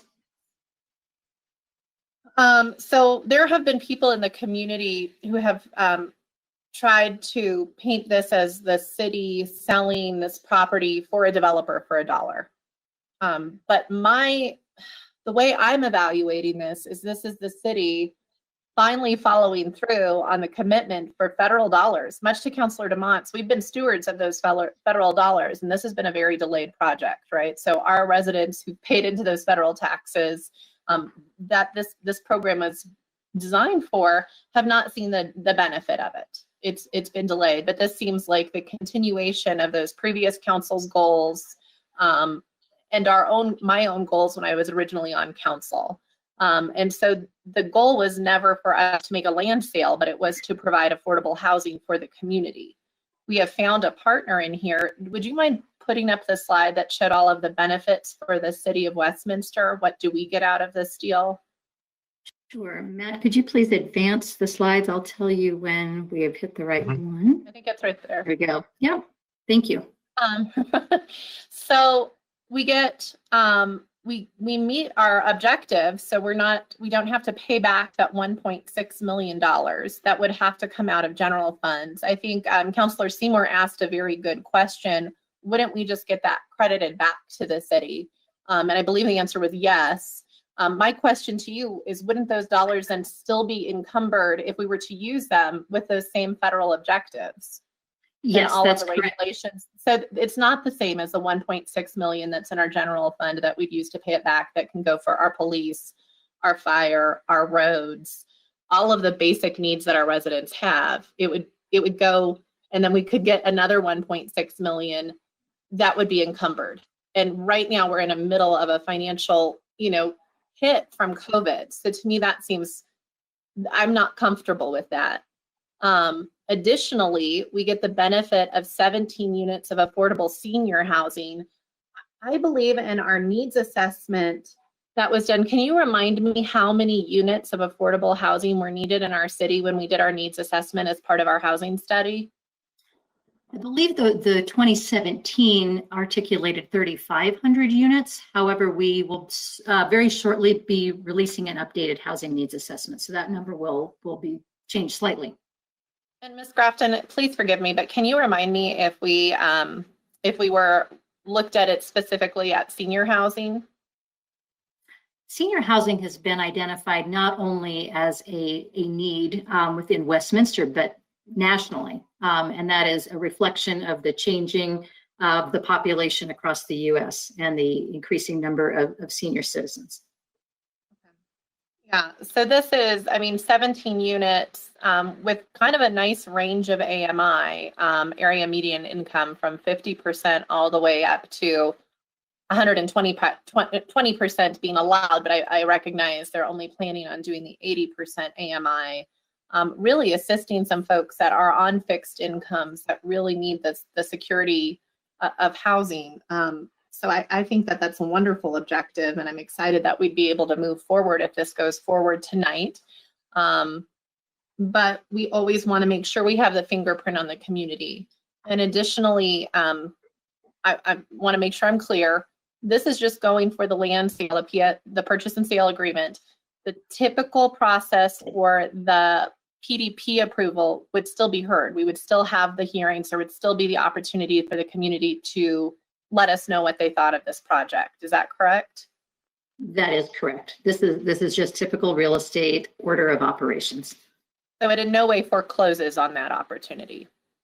No, it is why we're very careful when we craft those contracts to make sure that we stipulate as a condition of closing that those have been satisfied. Perfect. So there was also a concern that this would not assist with the revitalization of the arts community. And I know we've already heard a little bit of response on that. But with the needs assessment, you know, having stability in our community, having affordable housing, I think does assist with revitalization. But furthermore, I was going to ask your opinion, having a brownfield versus a development of any kind would seem to be better for the community. So having a polluted brownfield that I've heard tonight is an attractive nuisance, that we have issues with people camping there, trash, etc. That seems just in and of itself to be a noxious current use for revitalization. Mayor Pro Tem, I think you're right. This points to new investment and cleanup, which was articulated in the very original staff report dating back to 2004, that was a desired objective. So I guess I am struggling with any reason not to support this today. This seems consistent. This seems like a consistent desired use from multiple city councils for this site. It seems in line with what the CDBG dollars have obligated us to do for this site since we chose to use them. It prevents us from having to pay money back and also from having to do a remediation of the site independently. In addition, we will get more in building permit fees and taxes than if we were to sell this on the decided to pay 1.6 million back to CDBG and put it for sale. We would get more just in the building permit fees from this project alone if it was to go forward. So I guess I feel like this is a very clear cut, and the scale of this project is unique. I've been on council for a long time. I think a 17-person affordable housing development is a nice, is smaller scale than I'm used to seeing. So anyway, I'm going to be supporting this tonight, and I'm excited to, and I appreciate you pulling a rabbit out of a hat, which is what I feel like you have done here. So thank you. Councilor DeMott. Thank you, Mayor. I had a couple of quick follow-up questions. So do we know what the cost of the demolition is going to be to the city? I didn't see that called out, just that we had to do it. Certainly. And so one of the reasons we don't posit a number at this stage, Councilor DeMott, when we demolished 7225 Bradburn, there's the anticipated amount that can be dialed in pretty quickly to just what it costs to tear down a structure. However, we always have to be mindful if there is any contamination that's left behind in the soil afterwards that necessitates additional excavation and taking that away to be properly disposed of. Funds have been set aside for some time in a Westminster Housing Authority Capital Improvement Project Fund to cover that expense. Can you tell me how much money was set aside? We are going to be doing the Housing Authority budget update, but I believe we had approximately 100,000. I would want to double check that. It is not that money can only be spent on that. We just ensured that we had adequate reserves to cover unforeseen conditions that could pop up. Okay. And then you alluded to my next question with the tearing down of 7225. So you had talked about how it's one of the steps in this process. How were we able to tear that down? Was that process further along when we tore that down, or can you give me some sense how we were able to do that one, or this one, you know, we have a different process? Sure. There were, as I mentioned previously, there were different sources of the contamination. So 7225 was deemed to be a surface spill. Without knowing for certain, it looked like there had been probably gasoline spilled at a nearby property that then flowed downhill onto that. So it was very localized. And the remediation then really just involved excavating soil. So different set of circumstances than this property where we're dealing with groundwater. On the 1.6 million, it was my understanding, and I may be wrong, so correct me if I am, that money was for all three properties. So when you talk about paying back the 1.6, if this isn't for all three properties, wouldn't we still owe some of that money back, or until we do something with that property, or if we wanted to not, use the affordable housing or whatever for that third property? How does that work? Well, the 1.6 million has already been repaid in full. And so that condition has been satisfied. If we went back and looked at the slide with the map, you'll notice that there were two other parcels on the south side of the property that we commonly refer to as the Penguin Building. Those were also part of that 1.6 million. However, because we have repaid that, we're not looking for any additional funds associated with those. The properties outlined in blue, we will also need to come back and ensure that those meet a national objective in some fashion. We haven't come up with a proposal for those as of yet. I guess I'm a little confused by what you just said. If the 1.6 was already paid back, why would we have to pay that back if we didn't put affordable housing on it? We repaid it with CDBG funds, which are an allowed use so long as you're meeting a national objective. If we don't meet a national objective, we have to repay the loan from general fund dollars. Well, okay, so then that third property, unless we do something that meets in a national objective, we would have to pay a portion of that back. So can you tell me what the split between those three properties are? Or how would that be determined? That's a very good question. I'm going to see if Chase has anything to offer here, but I don't think we have had a clear delineation from HUD that would break that out and prorate it per acre or square foot. Well, and I think that it would be a fair thing for us to understand, because really the presentation has given us that $1.6 million, and I think for these two properties, it's not actually the full 1.6. Would I be right in that thinking? Chase, I'm going to ask you to weigh in because you've done much more detailed calculations. Sure. So I'd be happy to weigh in. And I think there is certainly an element that we would have to get some additional clarity from HUD and whether or not, basically these, as one loan was used for both or all of these properties, we'd have to see if whether or not it's even possible for them to be separated. But as far as trying to understand, I just want to clarify one thing. So there's three properties that we're talking about tonight. That's the 3630, 7287, and 7277 Lowell Boulevard. The Section 108 loan, when it was initially used in 2012, that was used for 7277 Lowell Boulevard, and then it's actually two separate parcels that are adjacent. They show up as the one blue box south of the Penguin Building. So the blue box as well as 7277, those were the three properties that were initially acquired with the Section 108 loan in 2012. The 3630 and 7287 Lowell Boulevard were purchased using the proceeds in 2014. So anyways, approximately, let's see, the amount that was spent from the Section 108 loan, just as it relates to the three properties in red north of the Penguin Building, that's the project we're talking about tonight, that would be the $305,000 and the $450,600, so $750 or so $1,000.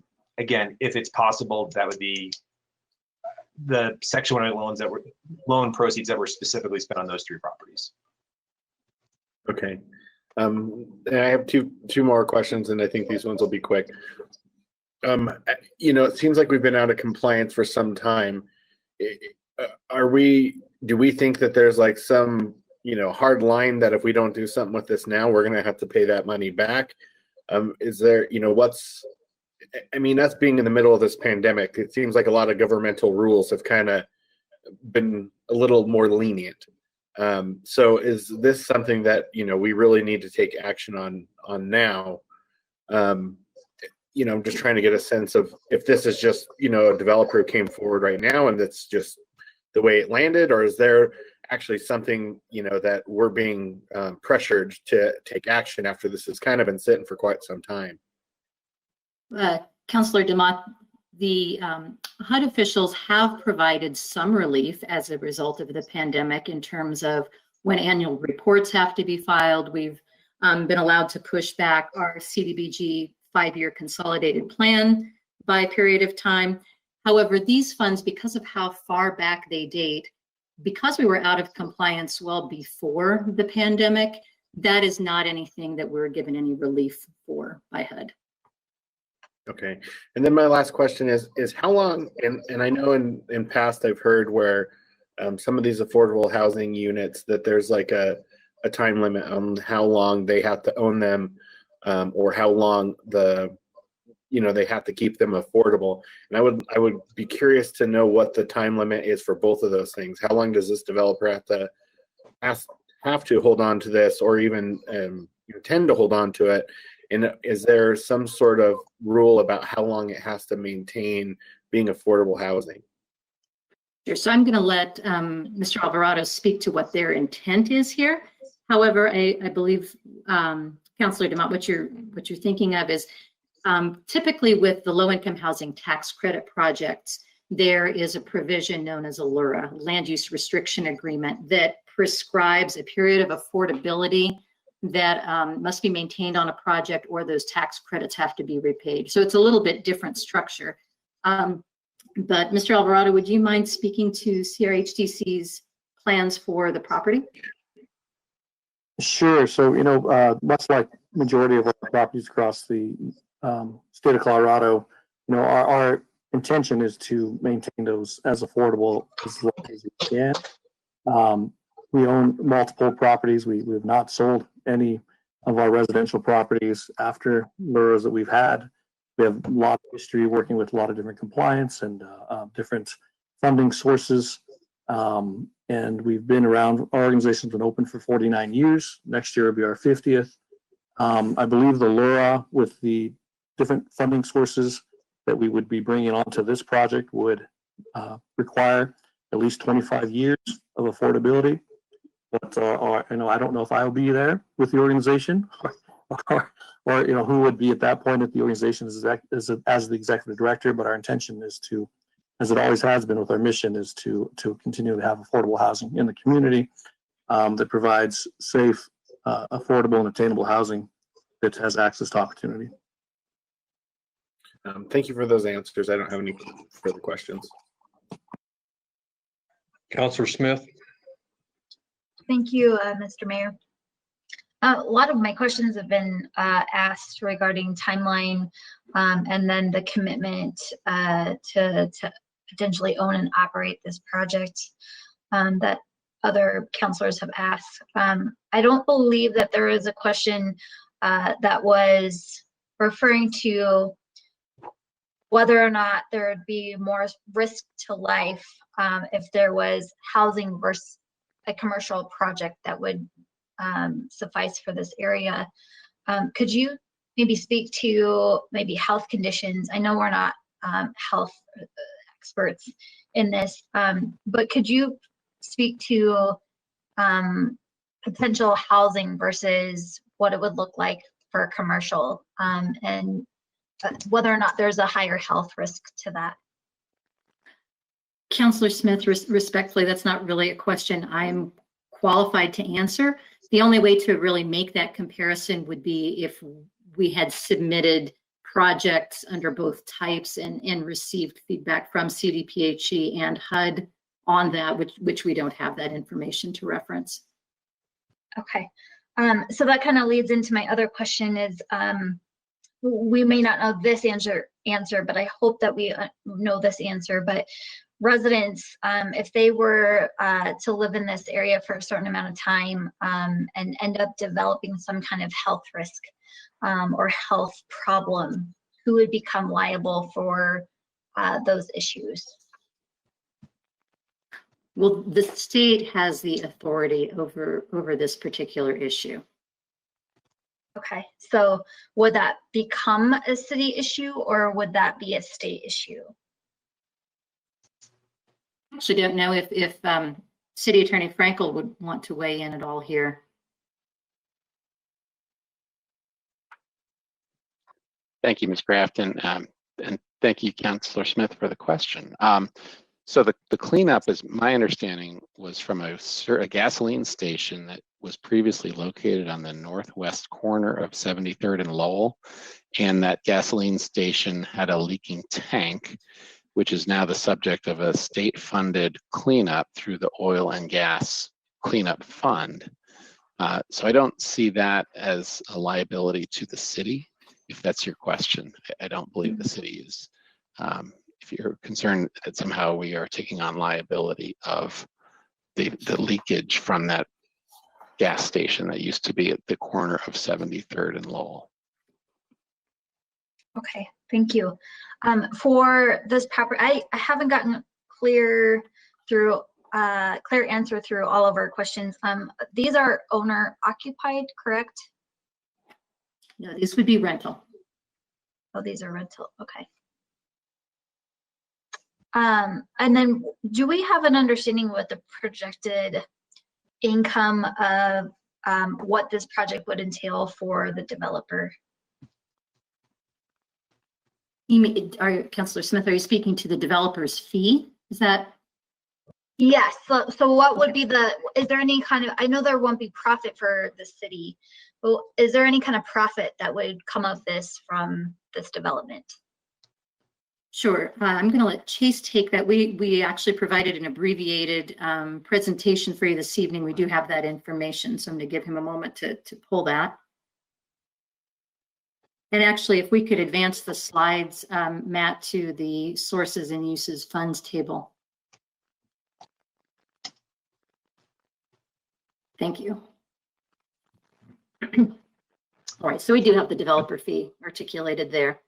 Yes, that developer fee, $579,000, that represents, I'll say 10%, although 10% you'll see is not 6.4, it's not 647,000. That's because the 10% does not include certain expenses, but it's roughly 10%, which is in line with a developer fee for any project like this. I mean, a developer fee is standard and covers, in this case, CRHDC's staff and administrative time as we go through this development review process. And then the other thing that's worth noting is, again, that gap right now of 300,000, one of the ways that could potentially be closed is either offsetting or reducing that developer fee. So that developer fee right now represents the best estimated development fee at this time. Okay. I guess my last question would be,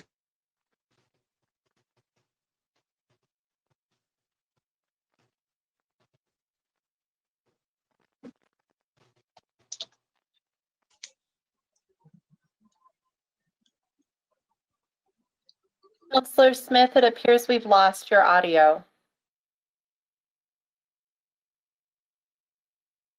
She seems to have lost connection altogether because her camera's not moving either. So everyone stand by for a minute while we try to reconnect.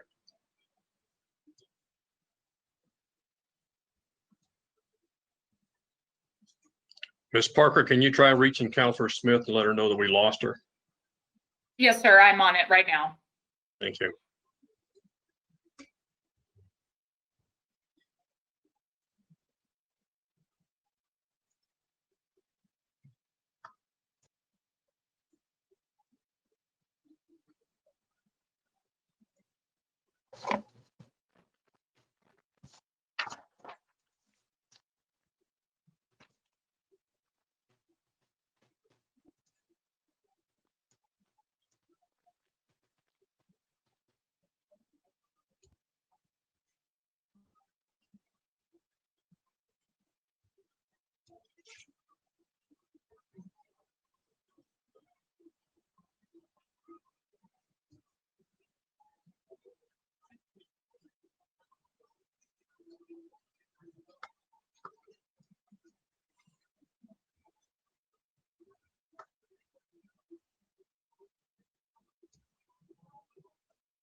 Can you hear me?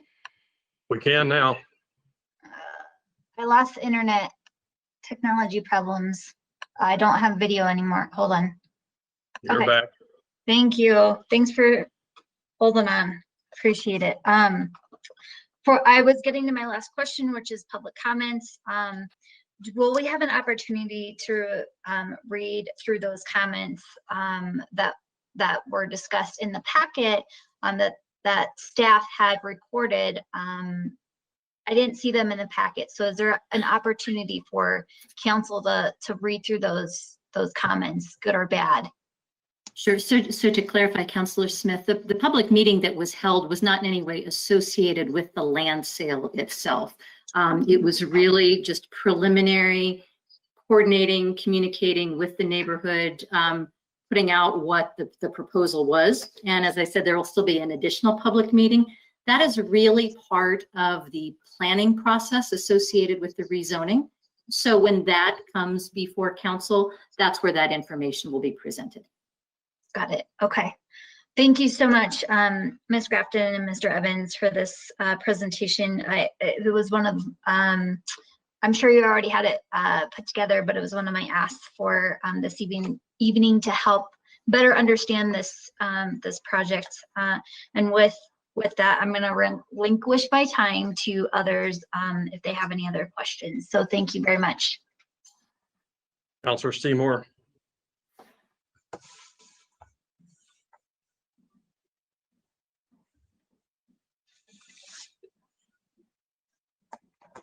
Mr. Seymour, you're muted. There we go. Better? Yes. Okay, thank you. Due to the size of the project at 0.59 acres, I believe, wouldn't council be precluded from being part of the PDP and ODP? I'm not certain what what you're referring to, Councillor Seymour. There was another project before us that would not have met the requirement size, and I don't have, what the size of that would be, but it was a situation where it didn't come up to the level of council's review. Okay, so I think the city manager always retains the call-up provision, as does council, if there's a particular item of interest. I don't think we've ever questioned that this was certainly one that with all of the federal funds involved, the affordable housing component, that this is something that we would want to bring to council for consideration. Okay, thank you. You're welcome. Other comments or questions by council at this time?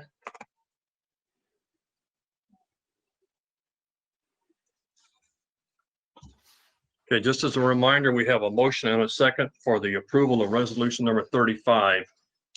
Ms. Parker, this is item 10F. This would be a roll call vote. Mayor Atchison. Yes. Atchison votes yes. Councillor Demott. No. Demott votes no. Mayor Pro Tem Sites. Yes. Sites votes yes. Councillor Seymour. No. Seymour votes no. Councillor Scully. Yes. Scully votes yes. Councillor Smith. No.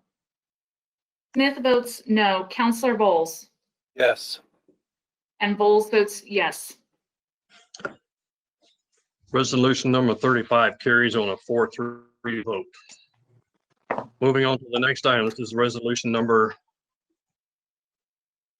36. Councilor Demott. Thank you, Mayor. I move to adopt resolution number 36, finding police officers, firefighters, emergency medical responders, and those who directly support such employees, including dispatchers, administrative staff, and supervisory personnel as employees whose services are and have been substantially dedicated to mitigating and responding to COVID-19 public health emergency. Councilor Smith. Second. I have a motion and a second for resolution number 36. Is there any questions or comments from council?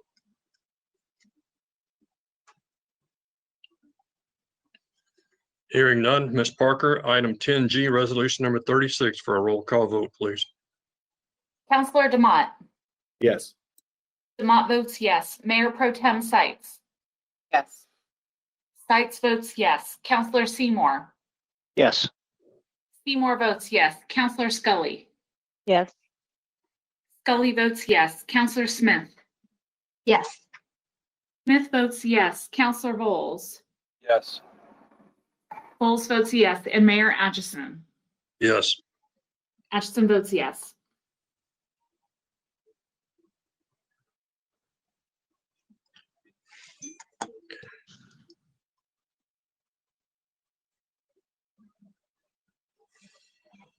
Item resolution number 36 is passed on a 7-0 vote. Next item on the agenda is item 10H. Counselor Demott. Thank you, Mayor. I move to authorize the city manager to enter into an agreement with the Colorado Intergovernmental Risk Sharing Agency for purchase of high deductible stop loss insurance for claims management and other administrative services in the amount of $791,852 with a 10% contingency of $79,185 for a total authorized expenditure not to exceed $871,037. Mayor Pro Tem Sites. Second. I have a motion and a second for item 10H. Are there comments or questions from the council?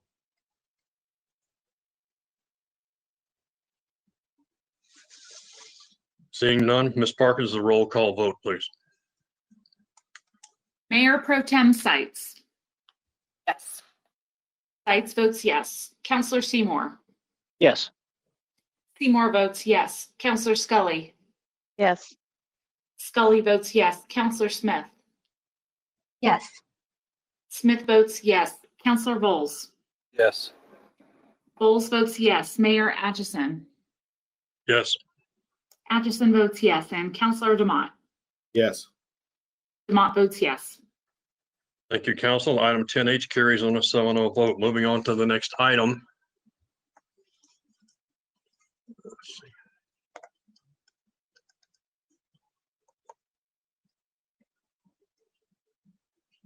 Make sure who I have in the queue.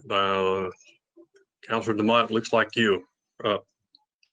Thank you, Mayor. I move based on the recommendation of the city manager to find the public interest would be best served by authorizing a sole source contract with Convergence One for a total amount not to exceed $78,500 in 2020 and $83,500 in 2021. Councilor Smith.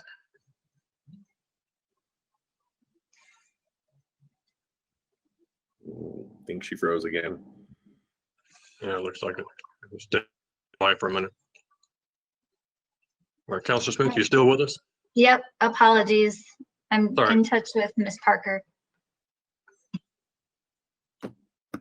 You were up for the second on item 10I. Second. Okay, thank you. Council, we have a motion and a second for item 10I. Are there any other comments? And Mr. Seymour, were you open for the second or did you have a comment? Just a second. Thank you, Mayor. Okay.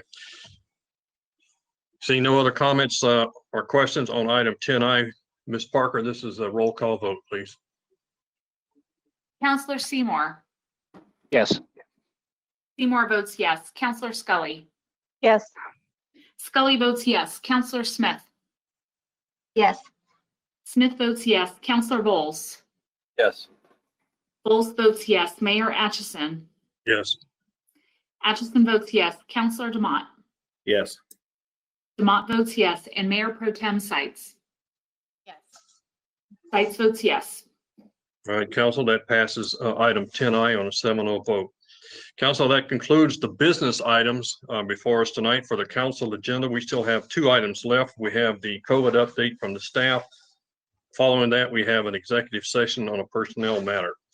I would remind the council it is currently approximately 10 after 10. We will have to form an extension of the council meeting for tonight, starting at 10:45. We will wait to see how long the COVID update takes, and then we'll determine how long we want to extend and if we can get through the executive session yet tonight. Mr. Demott, did you have a question before we go to the COVID update? No, I jumped the gun. I was going to offer to make a motion, but if you want to wait till we get through it, that's fine. Yeah, we'll wait till we get there and see where we're at. Sounds good. All right, Mr. Tripp, Let's talk about COVID.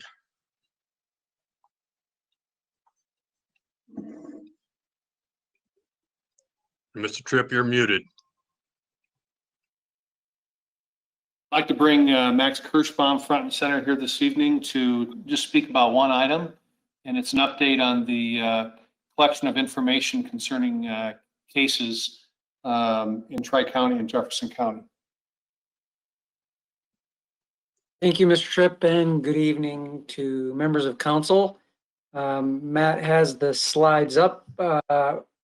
As we indicated last week, Sarah Borgers, when she presented that this week we would be transitioning to a different presentation for you to focus more on the dial-oriented system that the state has put forward.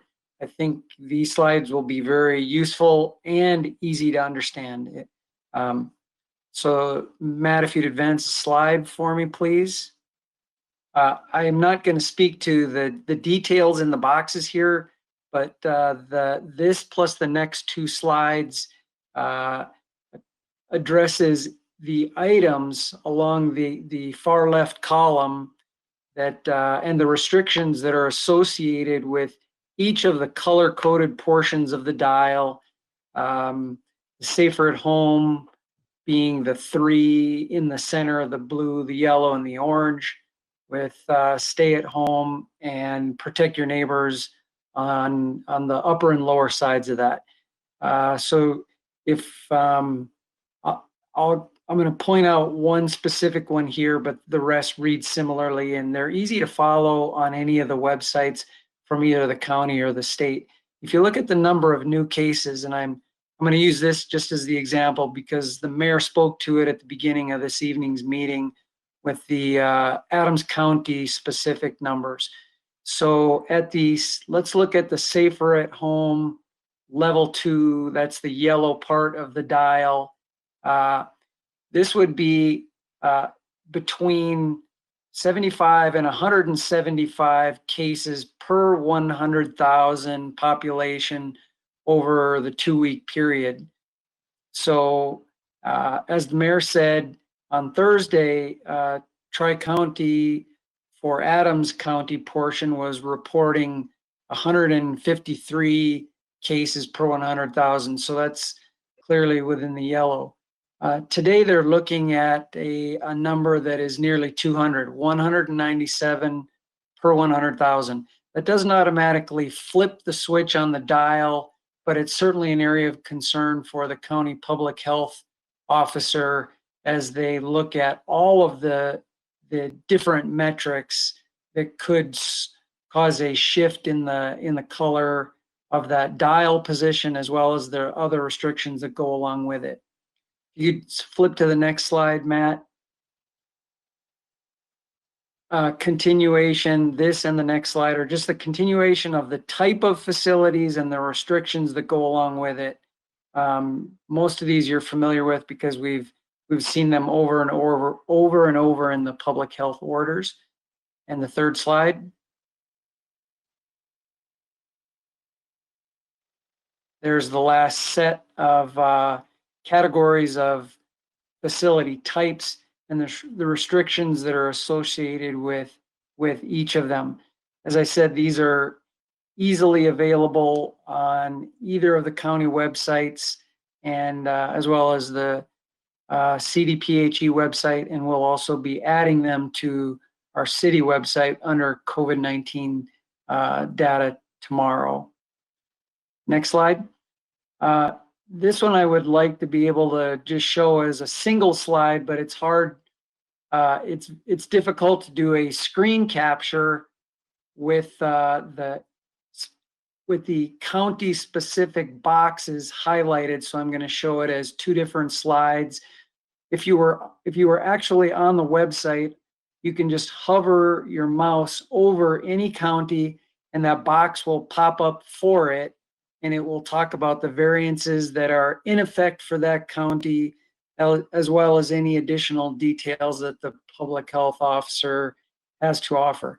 So as I said, currently, as of yesterday data, you can see that Adams, and then in the next slide, we'll go ahead to the next slide, Matt, which shows the Jefferson County site-specific items, but both shown in yellow.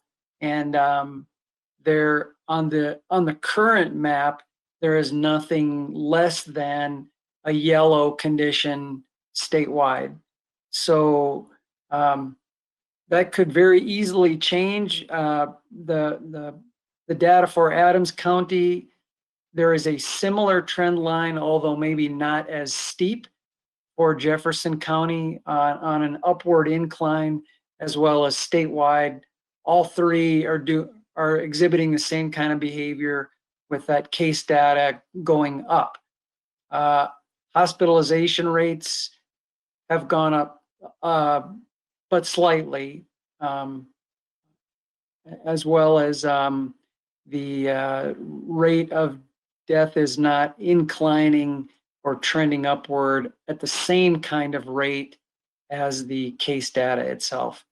So I think this is an easier for all of us to understand, and it's a common set of information where you get a quick assessment of each county public health officer's determination according to the dial, based on 8 different metrics that would that include that case data that we talked about earlier.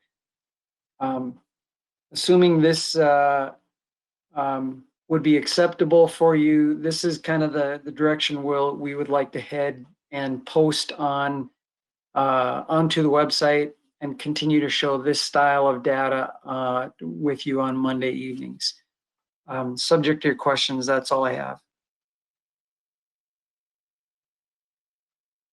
Thanks, Max. I want to reiterate one of the things that we talked about with this new information that came in from Tri-County, that we had made another significant jump since last Thursday. That because those numbers were so new this morning, the county had not had a time to evaluate if they're going to leave this in this current state of safer at level 2 and watch it for a couple of weeks to see if it moves or goes back down again. We don't know what they're going to decide. So we are waiting direction from the health department to give staff guidance, as well as anybody else in the Tri-County area, as to what they might do. So I expect we're probably going to could be as late as Thursday before they do the next update. But because that number, we've doubled our infection rates in the Tri-County, Adams County portion over the last 2 weeks, which, as Max reported, puts us right at 200, which does not let us move anywhere near to the protect our neighbors status, much less safer level 1. So until we can get some detailed guidance from them, there's not a lot of change. We've not received any kind of direction to change the current status of what is allowed or not allowed in Westminster or in the Adams County area. I don't have this, excuse me, I don't have the same level of numbers to know what Jefferson County jumped to, but we understand that their infection rate went up also. So we're trying to coordinate with Dr. Johnson's office to try to get the same kind of numbers. So for right now, we're in a wait and see mode of what's going to happen now after they look at the details of where those infections are coming. Are there any questions from the council on what's going on right now?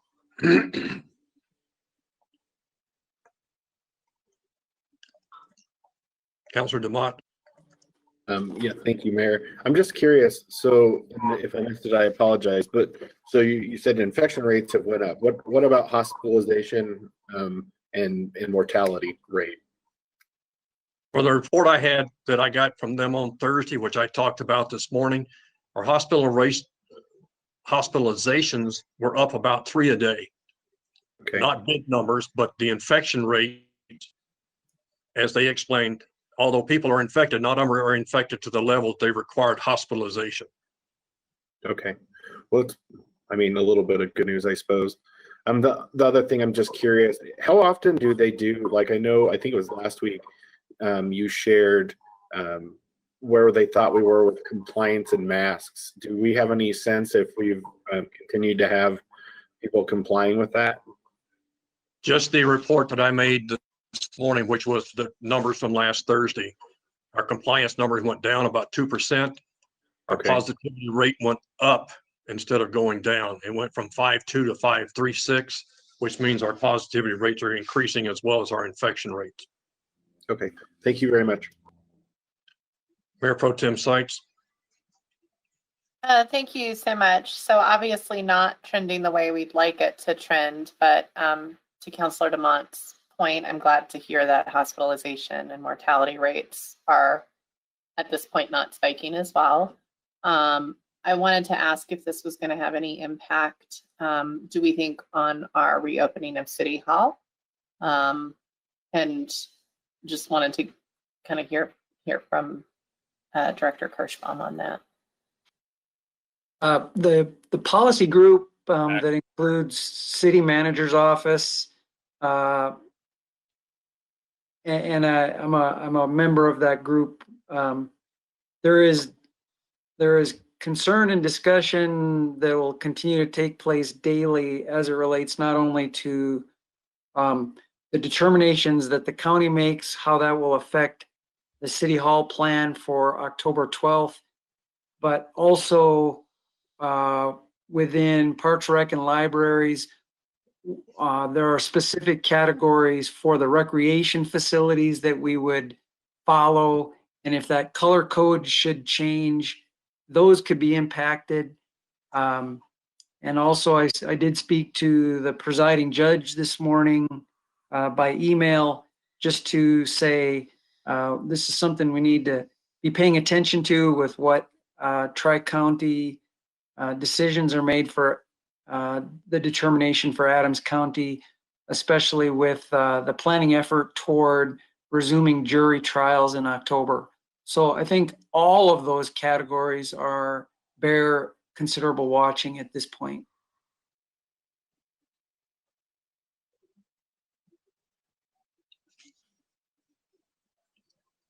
Council, Mayor Pro Tem, does that answer your question? Okay. I think the big thing that we take away from this right now is this is a new number as of this morning. We don't know for sure what's caused it. We have a lot of things that they are saying may be contributors. The Labor Day weekend, the activities that we've seen requiring Boulder to basically shut down a number of facilities. They've cut back their opening times or closing times for bars to 10 p.m. We have both CU and CSU confining large numbers of students because of infections and locking down dorms. We've got school back open. A lot of activities that we don't know for sure what was the contributing cause, but it could be any one or all. So I don't know that we'll have any better guidance for Max and them to report back on until we see the next county report, which is not scheduled till Thursday. So right now it's going to be a day-to-day thing of seeing what information comes out of the health department and their latest numbers. I would anticipate that we will get the information out as soon as we can, pending guidance from the health department, especially since City Hall and a number of our facilities, as well as our courts, are all in the confines of Tri-County Health.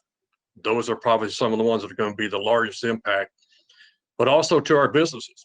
Does this start to impact those that have gotten back open or were planning to open? Unfortunately, with this almost doubling in 2 weeks, this is certainly sending a spike the wrong way, but we're seeing this spike happen nationwide. It's not just here in Westminster and Colorado. So this is a big issue nationwide that we're seeing these numbers go back up.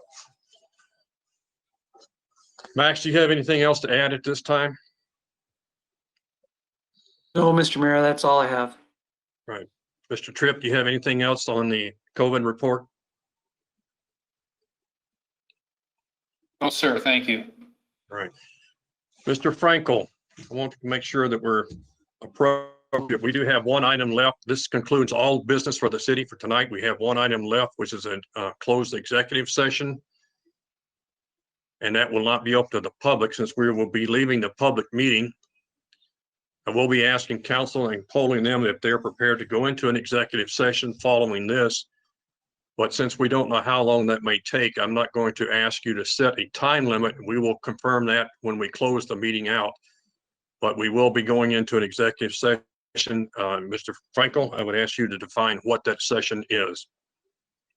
Thank you, Mr. Mayor. Dave Frankel, City Attorney. The executive session that's proposed this evening is to discuss a personnel matter, the city manager's performance evaluation pursuant to Westminster Municipal Code Section 111.3C1 and Colorado Revised Statute 246402-4F. As defined by the city attorney and his office, we have had a request for an executive session to be entered into for a personnel matter. I will at this time poll each member of council to understand if they are prepared to go into executive session. Councilor Stelling, Yes, sir. Councilor DeMott, Yes. Mayor Pro Tem Sykes, Yes. Councilor Vols, Yes. Councilor Seymour, Yes. Councilor Smith. Yes, and I just want to say that I've been working with the city clerk, Ms. Parker. If my connection loses, I'm going to call in so that I'm actually able to connect. So. Okay. All right. At this time, we will adjourn our meeting. Ladies and gentlemen, I will roughly 10:26. It'll take about 4 minutes if you need another short break, and then reconvene at 10:30. You remember you have to log out of this, log into another one, and you do have a password you will need for the next session. At this point, the city council meeting is adjourned.